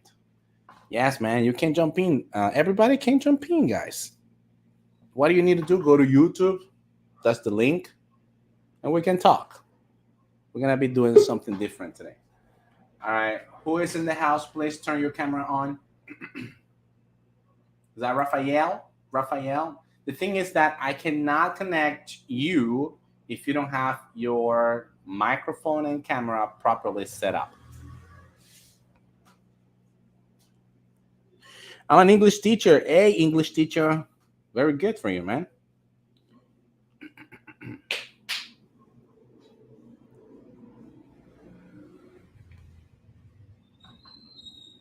Yes, my friend, Isaac, jump in, man, jump in. Okay. All right. All right, no problem, man, no problem, man. Okay, that would be fantastic. So we're gonna have Raphael and Isaac. If you would like to jump in, people from TikTok, go, come on, jump in, and you can ask your questions live, right? You can speak Spanish if you want to. There's no problem. We can switch to Spanish if you need to. No problem, right? You can ask me any type of question, but go to YouTube, right? YouTube. You put on Search Console, Nesting ACC, and hold on, wait a second. Let me show you. This is going to be okay. Right, that is our number, right? Nesting ACC. You see it right there? Nesting ACC, right? Nesting ACC. Go to YouTube, Nesting ACC. And we're gonna be talking. We're gonna be talking. Estoy empezando a aprender. ¿Algún consejo? Escucha inglés todo el tiempo.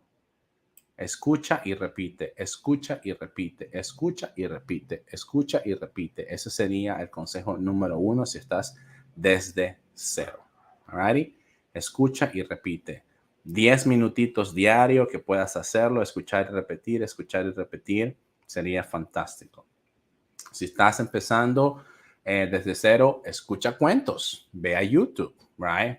Caperucita Roja, escucha los cuentos, escucha cómo los personajes hablan, imítalos, y eso te va a ayudar muchísimo a entender a clientes en un futuro. Te va a ayudar a tener una buena entonación a un futuro. Te va a ayudar a tener un buen vocabulario a un futuro. Y es algo que obviamente es vocabulario de día a día, right? Otra cosa que puede ser es ver Peppa Pig, right? Peppa Pig. Peppa Pig, super, super important si estás empezando, right? La pregunta es, estoy empezando. Y algo que te va a ayudar muchísimo con lo que es ¿cómo se llama? Lo que es la entonación, el connected speech. Connected speech es conectar las palabras. Cocomelo, right? That is going to help you a lot. Why? Because they sing, they dance, and you're going to improve very, very fast. But this is extra, right? That shouldn't be your main activity. That is extra. The main activity is whatever you are learning in your English course. All right. Beautiful.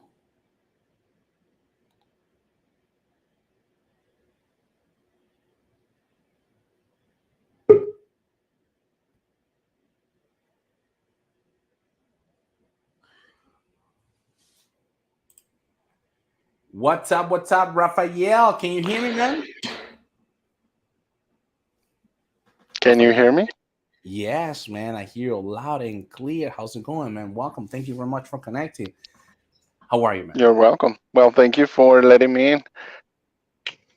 My pleasure, man. My pleasure. How have you been, right? That's my first question. Well, there's a lot going on. Remember last week I told you that I had like some sort of problem? It seems to be like tonsillitis or something like that because I still have some problems. But I'm much better right now. I'm doing better. Talking about your health. Yeah. Oh yeah, yeah. I do remember that part. I do remember that part. But you know what, my friend? I hopefully expect that you get better as soon as possible. Okay, and Yeah. to your 100% of your capabilities. Okay. Now, let me ask you the following. We have Isaac. Isaac, good evening. Welcome. Thank you very much for connecting as well. My pleasure having you today. Isaac has been one of our students right here in SNSC, and he went to Axido, if I'm not mistaken, and now he's working for Saitel, right? You just finished your shift, didn't you? Yeah, I see you're entire, but let me see. I have a couple of questions because last Saturday there were a lot of people asking about I want to become an interpreter. I want to become an interpreter, and we have two different sizes of the coin right here. We have my friend Rafael, who has been working as a customer service, as a technical support, and nowadays he's been working as a interpreter. And Isaac, if I'm not mistaken, you're still in the customer service position. Is that correct? I was part of a campaign You just of a sales campaign.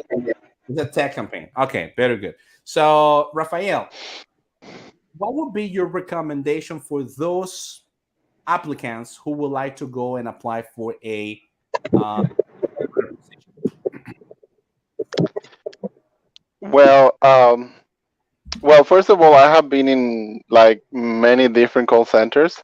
We work together in tech support call center, and we also work together in the what is it? The customer service, right? It was on Sitel. That's Yeah, right. I was doing fraud prevention. I was doing underwriting. I was doing payments and billings. So I've been doing like almost every single type of call center. But sales, I actually was doing sales once, but I didn't really develop my best over there. So, but what I have learned from that is that I was able to What? What happened? You were able to? Come on, man. Come on, man. Connection is lost. Failing, failing. What happened? What happened to Well, Rafael? Lecture, can you hear me? Yeah, I hear you, man. I hear you loud and clear. Oh, okay, okay. So maybe the connection of the Yeah, guys yeah. gets stopped. Right. It could be. It could be. Right. It could be. You know So, what, man? I recently finished my shift, and to be honest, was today was really really heavy. Can you? I'm sorry, Isaac. Can you repeat it one more time? What you said? Yes, I recently finished my shift. I working from home, and it was today was super super heavy, man. And what are you doing from home, man? What is the campaign Tech that you work? support, Tech tech support. support. But at the What kind same of? time, I deal with billing, customer service, for example. I don't know, but we have different scenarios as well. For example, some missing payment that some customer made for the company and it doesn't show in the system. And there are another scenario as well that right now I don't remember because you know what? We don't talk about my job. Let's talk about We another don't talk thing. about Bruno, no. Hey, let me ask you then, Isaac, the following. What would be your advice then? What would be your advice for those students that are just studying English, or those students that, or those applicants that they already finished their English courses, but they want to apply in a call center? What would be your best advice? What would be your best practice, so they can have the opportunity to work in a call center? Run away, bro. You are free. Run away. No, no, no, no, Finish no, your no. careers. Finish your Finish your career. career as well. My better advice is to be patient, and also you need to have a strong mentality because sometimes customers they are yelling at you. They want to take the control of the call, but remember that you are the representative. You need to take the control of that call, and everything is soft skill. Everything is soft Yeah. skill. Try to explain to the customer. You know what, Mr. Customer, I completely understand your concern, and don't worry, we're going to do this and this and this to fix this your problem as soon as possible. Once I had that experience, I had a customer calling in. It was like my second day of business in the call center industry. And this guy was like, "Oh, do this and do that and fix this and fix that." And he was like, "Are you new?" I was like, "Yes, I am new, but I was trained and I know how to do my job. So let me do it." And everything was working fine after that. I mean, sometimes the customers want to feel like they own the world, and for some reason they feel like. But you need to be confident, and you need to know that there's a reason why you were in the training. So just do it. Be Nike. Nike is Sometimes, not paying, by the way. sometimes that type of question make you feel nervous. I remember that I was working for a campaign in Excel, and every single call the customer were really really angry because it was. I'm going to say the name of the campaign. The name of the campaign was Walmart. So that every single call, for example, I had a customer that we lost the gift of her daughter. How would you feel, Nestor, for example, if the Christmas gift of your daughter is lost? You will feel really, really angry, angry, sir, and upset as well. You will be yelling at me. To be honest, that was a campaign, how this the seasonal campaign, but I learned a lot of the skills of that campaign. You know, After that, I went part of a sales campaign. It was a hard sales campaign. To be honest, I don't like that. That for me, that is not my. I'm not good in that. Yeah, And then I had the opportunity right. to join in the flip of site sales. It was real. It was amazing, bro. It was amazing. And also, I remember that some strategy that they use for answering some question. Nestor was gave me that strategy before, and Wow. I handled really really well that 1 month. I had the opportunity to be there, so only 1 month, and in that month, I think that I was the best in that yes in that group. You were saying, oh, I already know this from Nesting ACC. You know what? I was part of nice NCC. You are not going to give me. Vamos a dar una cuchara. Bueno, no me vas a dar. ¿Cómo es que Atol con el dedo. no me vas a dar hasta con el dedo? Yeah. Beautiful, Actually, beautiful. You are you not going guys to have give to me a appreciate toll. this. You are not going to give me a toll with your finger. Yeah, I don't know. I don't. I don't really know if that exists in English. I mean, they do have some phrases for that, Expression. but There are expressions. Yes, there are expressions. yeah, But it's anyway, quite different though. Yeah. you were saying as well, Raphael, before you were breaking up. So, what is the difference when it comes to becoming an interpreter and customer service? Well, customer service, you have a set of really settled scenarios. For example, if you are a sales agent, the person is going to call about their delivery time, is going to call about their discounts, is going to call about something like the sales related. But in regards to being an interpreter, people is going to call about everything. Okay. Now, the campaign that I'm working on right now is about mostly about medicine, but it's not like a doctor, a person coming into the doctor and saying, "Hey, I have fever."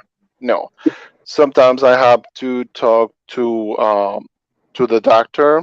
Sometimes I have to talk to the police. Actually, the police is calling in and saying, "Hey, this person have a bullet on his uh, belly.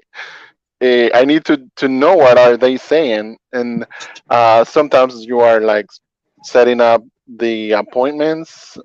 Sometimes you are just calling the person to know if the treatment was good. So there's just a huge variety of scenarios. I mean, they're not fixed scenarios like in the other call centers. Like it's really wider, I would say, the amount of scenarios that you could have, and there's not a way for you to say, yeah, I just want to have medicine calls. Sometimes I have doctor calls, sometimes I have lawyers calls. There's everything over there, so you do have to have a lot of vocabulary. Yeah, your vocabulary has to be a lot bigger than whatever you think it is right now. I don't know. I don't feel like I'm really like I don't have like such a big vocabulary, but I know that during the training they did give us a lot of different tools. Uh, Sometimes it makes a difference to know a little bit. Like for example, when you say hang out and hang over, like they're not the same at all.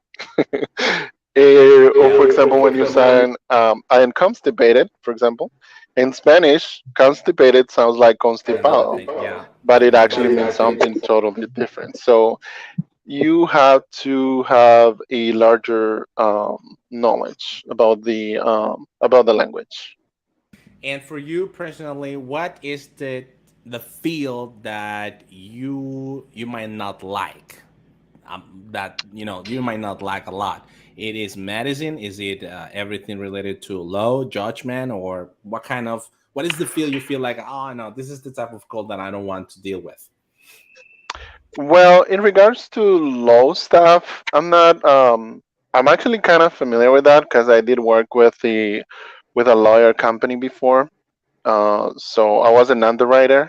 It was um, back office, but still I had a lot to read, and those documents like were huge. So I do have a little bit of knowledge about that. So I'm pretty comfortable. What I would say it's really hard is in regards to the medicines. Okay, paracetamol is not the same. Like How would you Tylenol, say? everybody How would knows you that, say but that? there's just so many of them, and sometimes Spanish speaking people don't know how to say it in Spanish. Actually, they would say something like la pastillita azul, and you're like, ma'am, there's Viagra. a million of those. Okay, so Okay.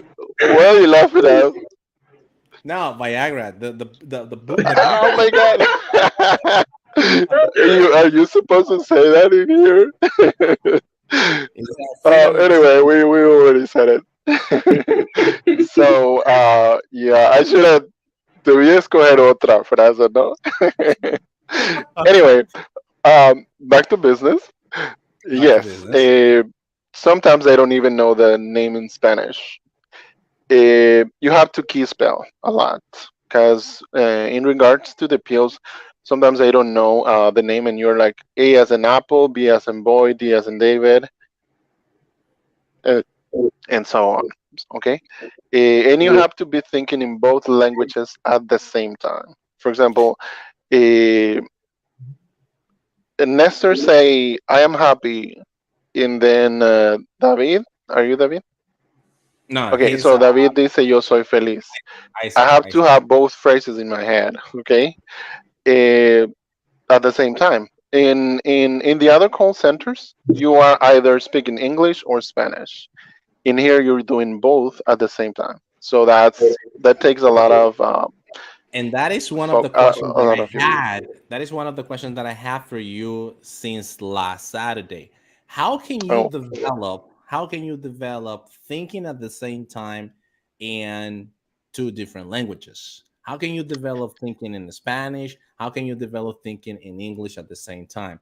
Is there any tool? Is there any strategy? Is there any way of practicing? So people that are watching on YouTube and TikTok, those ones that want to become an interpreter one day and they want to work for that type of call center, they will need to know actually what they face. So what can you tell me about that? yes. Well, first of all, they give you the vocabulary, okay?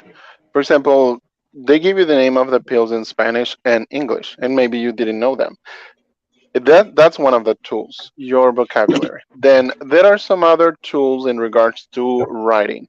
You will have to develop special skills in regards to making notes. Okay, you have to do multitask, not only in Spanish in your head, but do it also with your hands. Okay, and then there's also some tools.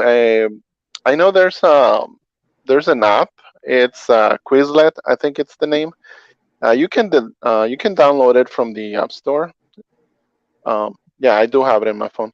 And then you have it in Spanish, and then you flip the card, and then it's in English. And there's the pronunciation, there's how you spell it. There's some reference to that, but also there are some videos on YouTube. Believe it or What not, about there are some what people about the that have created expressions? videos doing both. Okay, for example, there's videos of people that talks for like a minute in Spanish, and then the other person starts to translate, well, interpret in this case. There's a difference between interpreting and translation, and then the other person comes. So there's a lot of scenarios that can help you to get this skill, because it's a skill. I mean, you can develop it as long as you learn. That's all. I mean, I have a it's a matter of question. practicing. I have a question. Go Yeah. ahead, Isaac. How do you deal with, for example, what do you know how to what is the meaning of some words or about the expressions? For example, the translation, because something that you want to they want to make the interpretation in Spanish is not like in English. Yeah, actually, you do have, as I said before, they do give you a vocabulary with a large amount of words. I actually had to read like 3 books full of all those things. Yeah, and there are collocations. I mean, some words that mean something in, for example, a prison, and that doesn't mean the same in a school, and that doesn't mean the same at the hospital. So, yeah, so there's some collocations. That's one of the references that I can bring from the top of my head. And then you said, how do you know the meaning? Eh, I used to be an interpreter for person to person. So the North American was there, then the speaking person, and then me. It was easier because the person would say dolor. For example, in Spanish, in Nicaragua, we would say tiene aire. and they're like, you don't have air in there. You're familiar with that, right? Right. No le vas a decir, the patient That's what has I'm air. No, you say, el paciente tiene cólicos, tiene aire, tiene, no, bueno, no aire. Cólicos, tiene dolor, tiene cramps, que son, ¿cómo calambres. se llama cramps? Eso, calambres. Entonces, sí, eso era súper fácil, por lo que yo podía ver a la persona, si me decía algo y yo miraba que la persona estaba triste, and the person was kind of sad, I would like recognize it there. But over the phone, it makes it a little bit different. And so you go sometimes by the tone of their voice. Okay, so you say, uh, I don't know, I cannot think about a scenario right now. But What is anyway, the you difference? do. Go What ahead. is the difference between an interpreter and a translator? Well, translator is the person, for example, you have a document that you need to bring to your, oh, for example, you make your book and you need to bring it to the government so they can approve it and you can sell it at the stores and whatever. Uh, then you come to a translator, and this person is going to translate. I mean, take the words from one language to the other, okay, and then that's the translator. It's like Google Translator. Sometimes you write things in there, and it just gives you the words. It doesn't really make the change. And there's three things that are while being an interpreter. There's three things that you have to do. You have to be a cultural broker, which means that you have to interpret what they say, but not their words, but what they mean. Okay. You are a bridge, so you need to know that both. You have to bring a message from one side to the other. And the third one, let me read it for the next week. Anyway, but yeah, so that's the actual difference between an interpreter and a translator. I used to translate letters from the U.S. to some people here in Nicaragua, and it's different. I mean, they say, "Hi, my dear sponsor guy," and whatever. Y entonces vos vas a decir, hola, mi apreciado niño al Oh, que le brindo patrocinio.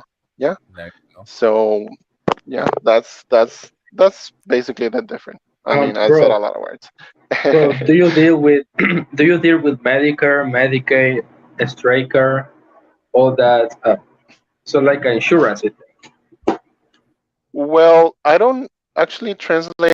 I mean, I don't interpret for the insurance themselves.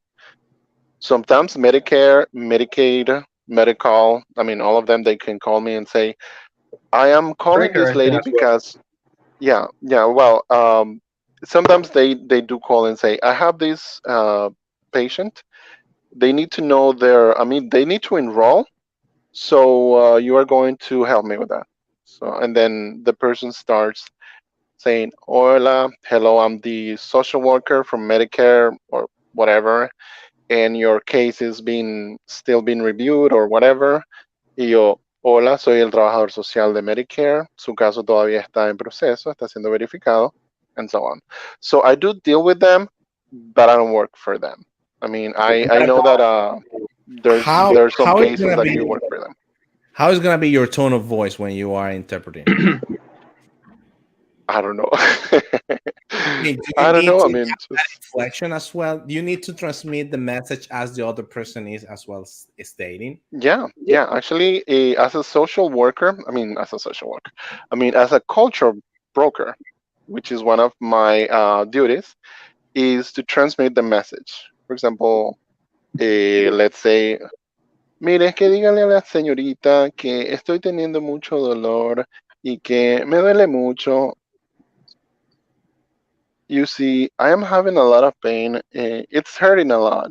So let's say that's a little example. So I try to make the tone of voice. I mean, on a personal belief, I don't feel like English has a lot of accent, But anyway, I try to do it as I would say it in Spanish. Okay, so and you do have to do that because that's for you to, as I said before, as the cultural broker, you are transmitting the message, and the tone of voice in Spanish is really important. It's not the same as you say "tú estás bien" a decir "tú estás bien."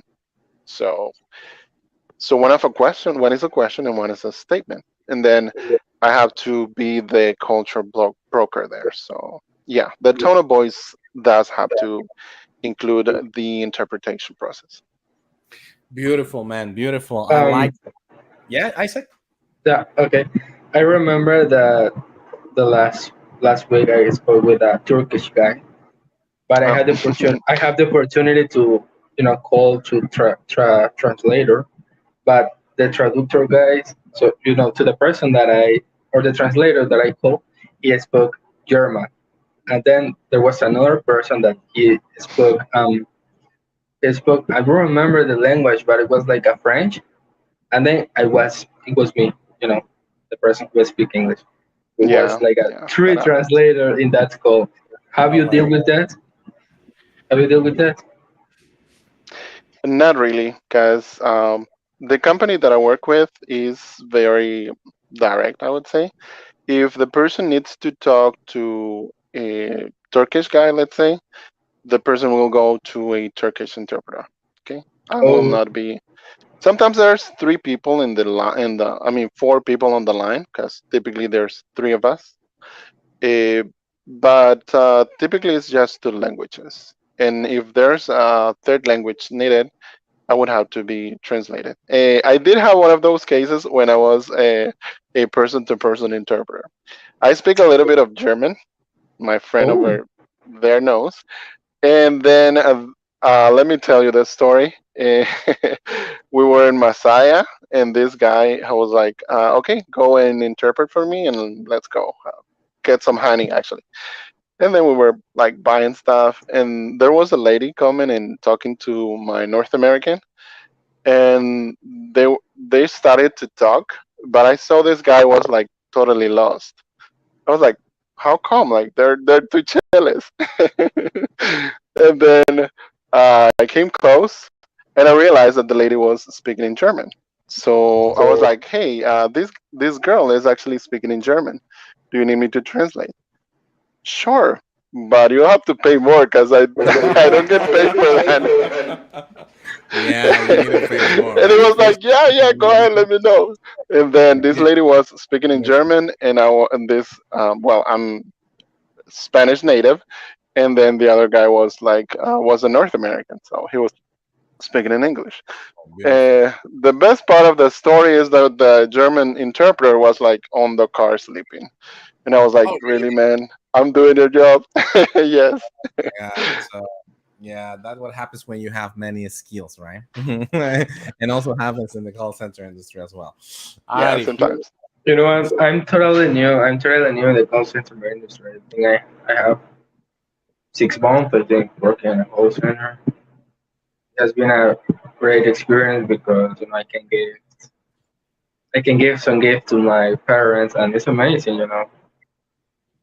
And also I'm paying my university. So my advice is that if Yeah. you Keep doing wanna that. if you wanna you know work in a call center, this is a good place to pay your university and also, for example, some expense Isaac, expense that where you do have. you see where do you see yourself in 2 years? Now that you have I still remember that type of questions when I In was studying Canada. with you, man, and I was like, man, that question again. You know, in fact, where do in you see yourself in 2 years from now? for Who, now me? 2 years, Oh, okay, this David. campaign is totally new, so I would like to grow in this campaign. Now, title is opening different, different opportunities to grow, and I would like to be part of it. I have a friend that he had the opportunity to grow in only 3 months. So here, Nice. since I see myself in 2 years, being like a supervisor, but I know that I need to work really really hard to reach that position. But I I don't know, but I think that I told you, Nestor, that I wanted to be QA. Do you remember that? So I would like Yeah, to become a QA. you want to spy on people's call. Right? Yes, yes. Well, not everybody likes QA, so be careful there. I would like But to become a QA. Have a friend so that something is that I QA. wanted to say is Yes. that, for example, when I started doing the call center thing, there was only like three of them. I think at Zito, Sitel, and Stream. That guy has changed their names like four times. We did not have a lot of options. For example, they would say, "Okay, you're coming 3 a.m. in the morning, and you will not have weekends off. You will have to take it." But now in Managua, there's just so many call centers. You do have such a big variety of options. Many of them are offering weekends off. That's amazing. That's one of Do the things that I do like you about have the place. weekend off? Yeah, yeah, yeah. Beautiful. Some one of the reasons why I am there is because of that. And I'm weekends off, so what's your schedule? it's it's flexible, as you know, company It's convenience. flexible. All right. So So, you choose your hours. I want to work from this hour to this. yeah, right. No, I don't choose Qué them. cool, loco. Qué cool. No, Qué cool. Yeah, it's company flexible, but it goes from 8 in the morning up to 7 p.m. So can change. Yeah, beautiful, beautiful. So Business hours. Business hours. yeah, kind of. I would like to have business hours. okay. Well, there's some other options. I mean, the fact that you're now in Saitel and you do want to grow is really great, and actually, that's one of the best places to do it. Not because of Saitel itself, but because of they do have a very good structured management. I would say. Okay. For example, they do train you very well. They do give you all the tools that you need. So whenever you go to a different call center and they say, "Hey," and you say, "Hey, I was a admin support, let's say, or I was a QA there," they are going to be more interested in you. Okay, so you have to be open to options, but remember that you can be in a place to get experience to learn the most possible. To So learn. yeah. And one more thing or one more question that I have here from people from TikTok. They're saying, Rafael, Mhm. if you need to learn a lot of vocabulary, right? You becoming as an interpreter, and what would be the best way in your case to learn new vocabulary and those new words they can keep themselves inside your brain forever? That's a good question, and I'm actually just like 4 months of an interpret, so I don't know if that's gonna be there forever. But one of the best ways is to watch TV in one language and then have the subtitles. Whenever you have a word that you don't know, the subtitle will let you know, hey, this is the word you're looking for. Okay, and in regards English, to or subtitles in Spanish, because you're yeah, being yeah. what would be the best way, English or Spanish? I feel very comfortable in English for some reason, so I would do it in Practicing- Spanish and that is then practicing watch only one the. language, isn't it? I'm sorry.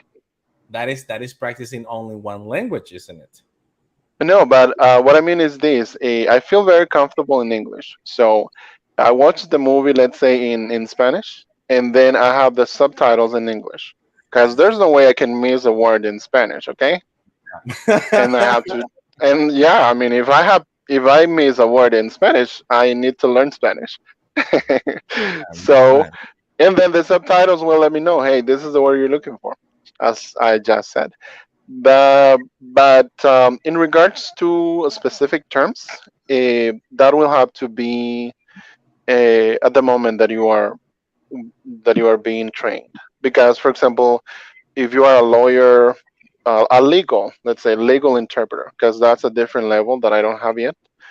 If you are a legal interpreter, they will have to give you the words. Mhm. Because, por ejemplo, in Spanish, un auto is a car, but un auto también is some sort of paper for the lawyers. So I don't know how to say that in English, by the and also way. and also automatic is the abbreviation is Yeah, yeah, kind of. No, automatic. I wasn't talking about the word car itself, but I was talking Oh, correct. You talking about yeah, I was automatic? talking So about the you you term, about the term, the legal term. Okay, the for legal Oh, term. example, whenever I have a call that says, "Hey, I need a legal interpreter," I would say, "Stay on the line. I will I'm not transfer that you," guy. because I'm not that guy. Let me I'm try. not I'm not trained for that. Yes. Yes. Uh, The so and it's because, for example, if you miss the word, if you say necesito llevar el auto al abogado and you and you say it the wrong no, way, that would be like, hey, I have to drive a car. But if you have to bring that paper to the lawyer and they're going to to sue the lawyer or the police or whatever. So that's a really different but, situation that you can come but into. but medicine as So well. Medicine as well, because what would it happen if you're giving another medication that shouldn't you shouldn't give to the customer? oh, So that sound no, the that's same. you need Oh, to that be careful sound the same. with sizes. no that that's happened. I actually that did happen to me when I was a person to person interpreter. I was looking for a medicine. It was like for stress or Mm-hmm. something like that. And the medicine name was very similar, but they were in different spots. I was actually at the pharmacy at the moment, and I was like, "Why did you get the medicine from there?" And I read the name, and the medicine was for constipation. Mm-hmm. And then when the person in charge came in, they was like, "How can you give this medicine to this person? Va a estar mucho más estresado después de tomársela." Yeah, it's Anyway, when but it's gonna be constipated. yeah, you're not stressed, you're constipated. So, and then so that's one of the things. But you can make sure. I mean, you always have the option to reassure the whatever you're saying, and always, for example, there's kind of they do give you a hint on what the names mean, according to the illness. For example, si tiene constipation, no le van a dar paracetamol porque that's gonna be worse. Okay, Yeah, so yeah. they do during the training they do give you hints on how the names are, let's say, figured, and how they go with the illnesses. Okay, because they do have like a similar thing. And Or also, instead of paracetamol, you give Viagra. Imagine I that. Yeah, that person that's gonna be very excited. I believe that in the beginning it could be really difficult for you to handle all those terms, but once you get used to it, it's gonna be way easier, right? For Yeah. you to deal with those type of terms and situations. So now Yeah, and before during the training, right? they do repeat it a lot, back and Mhm. forth, back and forth. So they want to make sure that you do learn them. Uh, Something really hard is whenever they do these code letters, like whenever you go to the hospital and you want to do some test, for example, EKG, Uh-huh. and you don't know what's that in Spanish, and that's English. That's actually in English, or EGG, or But that is whatever that is.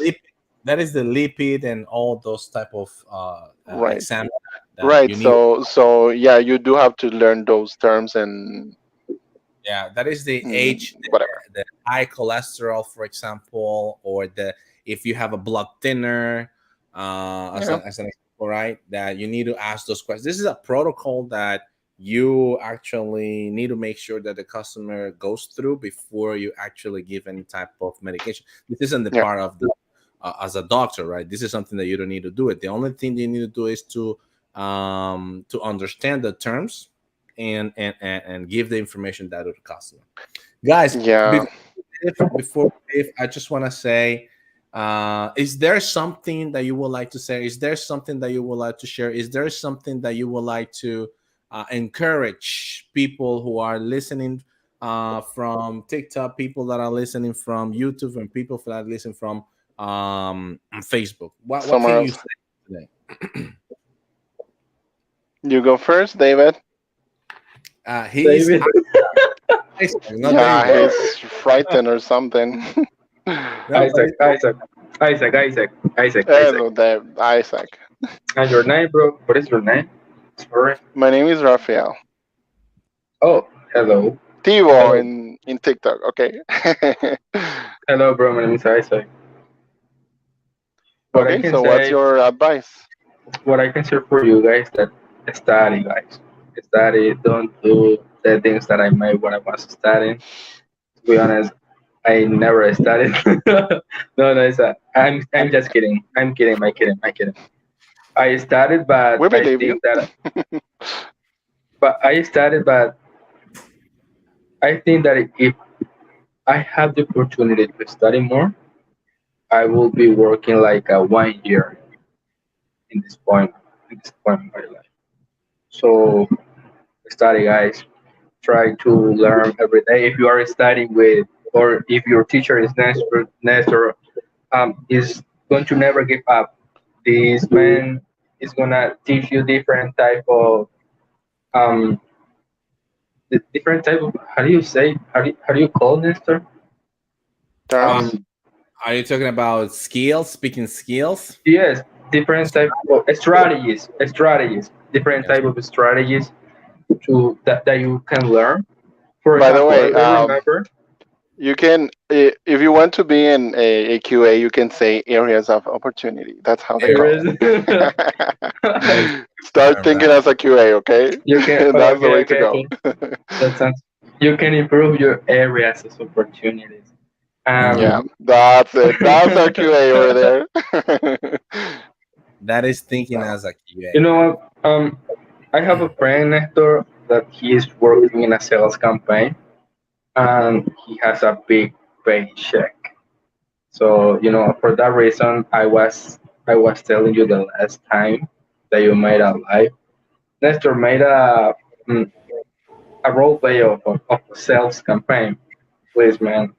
My But friend, you let's told go me ahead with the following. that Let's go ahead with the following. Isa, send me a message. You have my phone number. Send me a message. I told you on the other live event that you should send me a message and we can talk about it, right? So for I sure. can help you out with that part on how to sell. There are different type of techniques. We have the three techniques. We have the now to never technique. We have a couple of techniques that is going to help you out to improve your sales skills and to start becoming a top performer. In other words, Top seller. yeah, there you go. Alrighty. Anyway, so and Raphael, is there something else that you would like to add? Rafael. yeah, that's embarrassing. Anyway, anyway, well, yeah, that's it. I mean, just study. Remember that learning another languages is not only for you to work in a call center. It also helps you to know other English people. I open mean, many doors. English open many yeah, doors, not only in a call center. yeah, You're actually, yeah. totally, Well, you're totally. I was actually thinking about the fact that you can make friends from other places. I mean, for example, in TikTok, yesterday I think I was on a live video, and there was this guy from Libya or somewhere there, and he was writing in Spanish, but I was the one writing in English back from everybody on the live. It was like really cool because I was being the interpreter. Oh my God, no puedo dejar el oficio. Ni en mis momentos de ocio. Qué barbaridad. Anyway, That's not, so and then you can develop many other skills. I mean, you don't only have to be a call center worker. You can be an interpreter. This is a very enjoyable experience. A person-to-person one is awesome. I mean, well, we don't have them right now here, but it's really cool to go everywhere in the country and for them to pay for it. And then you can be and the only thing you need to a do is repeat, right, what the other person has to say. Pretty much. yes, I will say so. So yeah, you can be a translator. I know that there's some pages that they look for people to translate their books. You can also be an audio interpreter. I mean, you can read the book in another language. It I was mean, good. there's just so many options for you, and they're available online, and you can get paid for that very Yeah. well. Okay, For example, so I if had the you don't do it opportunity. for the money, that's fine. Do it for the fun, and you can get paid with that. So there's I just had too many options. Be creative. Take it I at also Divo. opportunity to work for Amazon translating, not translating, Yeah, but giving some audiobooks, right?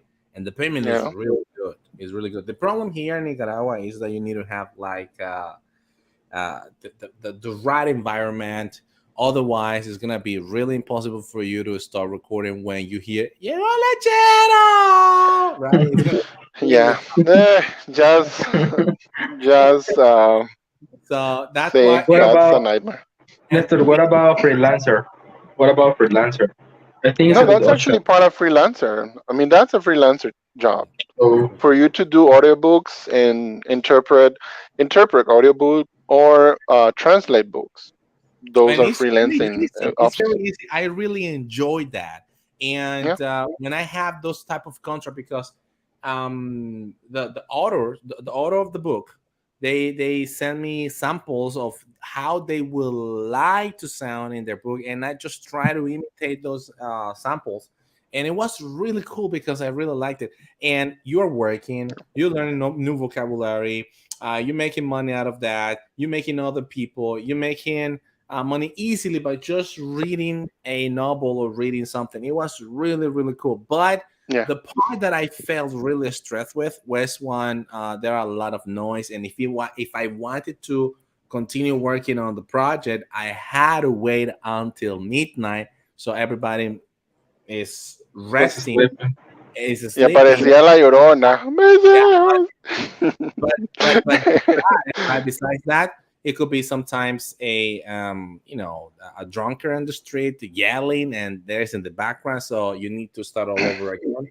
That's the reason Yeah. why I did it. But it's a really great experience working as a audio as an audio book, right? When you retell the book, when See, you read. yes, I mean, an audible interpreter can be a very good experience. I mean, I haven't done that because I mean, I don't really like my voice. So, anyway, but that's really cool. I actually had an offer for that, and I was like, no way, I'm not doing No, that. it's But really I good. know that from books in the other option is better, and I was able to do it. As I said Yeah. before, Um, translating letters um, was pretty cool, pretty easy. Speaking or right now that we are talking about voice, have you had guys QA sessions? I don't Every like that. every I don't weekend. like that. Yeah, everyone has those. I mean, I don't have them I anymore, don't but like yeah, that. I don't like to hear my voice in a call. I don't know. This is nobody super does. random. Super random. I don't like it. Where? I don't Yes. know.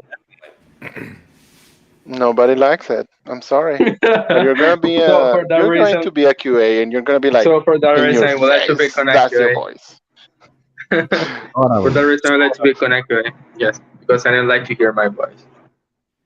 Beautiful. Yeah, Well, I just want to say thank you one more time, David. Now Isaac, right? Isaac, yeah. Yeah, he said David. I mean, I was just saying what he said. Okay. No, David. no, Did he I mentioned, say David? Did I say David, Nestor? no, he I said don't Isaac. know. No, anyway. So Isaac, thank you very much for connecting. Raphael, thank you very much for connecting as well. Has been a pleasure, guys, talking with you today. And Winston Korea asks, "Where can I get a job as an interpreter?" I don't know if you would like to answer that question, my friend Raphael. Well, there's different options. I know that I don't really know them all, but for example, I know there's Lanterra, which is not the one that I'm at. There's a lot of them. You just have to put interpret, and that's it. I actually have them a lot in Instagram, I think. Yeah, Eh, there's a few different ones. So I would go as an advice. I would go on Instagram, and I would say I would search for interpreter position or interpreter job, and you may have some What do populated you think there. about teleperformance? It's a good company. Good question, right? Yeah, I don't want to say anything. All There's a right. lot of things, a lot of different things about different places. I just don't want to point a place. By the way, I just said Lanterra because they didn't hire me like a long time ago. But yeah, I mean, there's different ones. Beautiful. Different.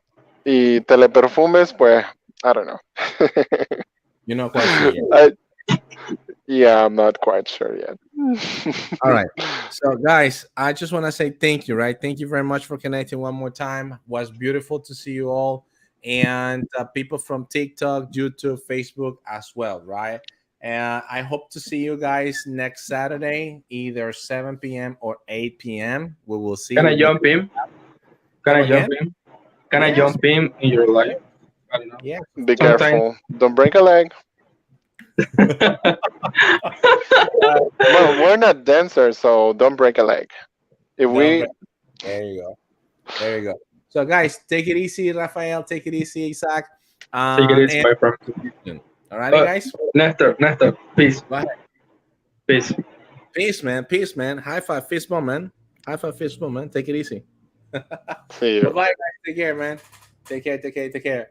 So, guys, we had Raphael and we also have Isaac. It has been such an honor being with you today. So, as you were able to listen and watch, we have two different sides from the call center industry. We have the customer service, we have the interpreter field, which is completely different. You need to have more vocabulary, you need to have the opportunity to develop both languages, Spanish and English at the same time, which it could be difficult, right? However, the more we practice, the more we learn more vocabulary, the more we, as my friend Rafael was saying, if you watch a movie in Spanish and then you see the captions in English, it will help you out to improve your vocabulary, to get fluency, to get pronunciation for those words and so on, right? And guys, there are different options, right? You have Teleperformance, you have Lanterra, you have Sitel, you have Ibex, you have Axido, you have all those different call centers. Every single call center is different. You need to choose the one that you fell in love with. You need to choose the one that you feel like this is the one I want to marry with, or this is the one that I want to give it the opportunity. Because guess what, guys? Nowadays we have that option. Nowadays we can tell, what is the call center that I want to work with? What is the call center that I want to go? So this is the opportunity for you to start growing, and you can start doing it by just making sure what do you want to do, what would you like to accomplish, right? And something else that I want to add, guys, that it was really interested in, I was really interested in this live event, is that do not see the call center like your end or your final destiny, right? The call center is just a trampoline that will help you out to achieve other things. It's not the same when you say, working at call center is BS, right? But when you are in the call center, you are learning different type of things. A personal story: I worked with Chinese companies, and when they see that I have some experience in customer service working for big corporations or big offshore companies like Cytel or Concentrix, they're gonna go for you. Why? Because you already have certain experience in doing certain things, right? And it will help you out a lot. It will increase your abilities. Right now, the careers of the futures are customer service, number one. Number two, coding or programming, right? So if you have the chance, you need to study those things. And number three, guys, you need to work as well with your social, your soft skills, right? If you work with those three, I promise you guys, you will have a very brighter future. Thank you very much, everybody, for connecting again. It was my pleasure seeing you all, and bye-bye for now. The dice, feel the fear in my enemy's eyes. Listen as the crowd would sing. Now the old king is dead, long live the king. 1 minute I held the key. Next the walls were closed on me, and I discovered that my castle stand upon pillars of salt and pillars of sand. I hear Jerusalem bells are ringing, Roman cavalry choirs are singing. Be my mirror, my sword and shield, my missionaries in a foreign field. For some reason I can't explain, once you've gone, it was never an honest word. That was when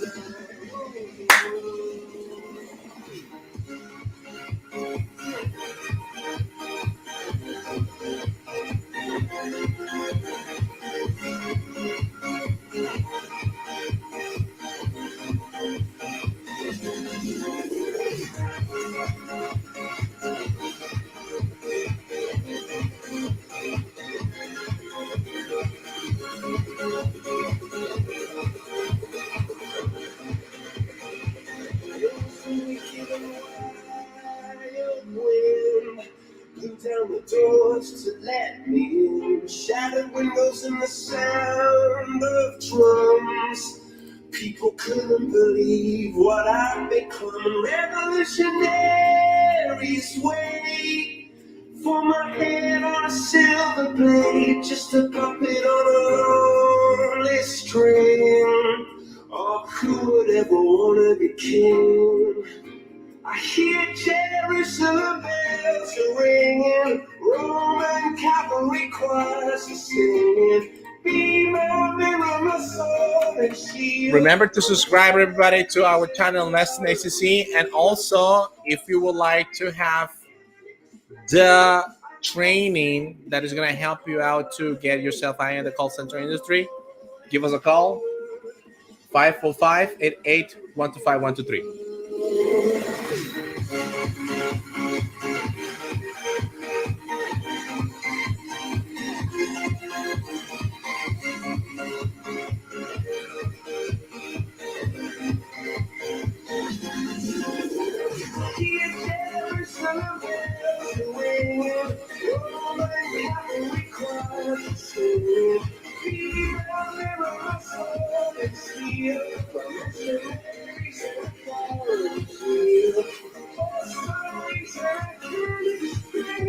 I know 3 feet won't hold my name.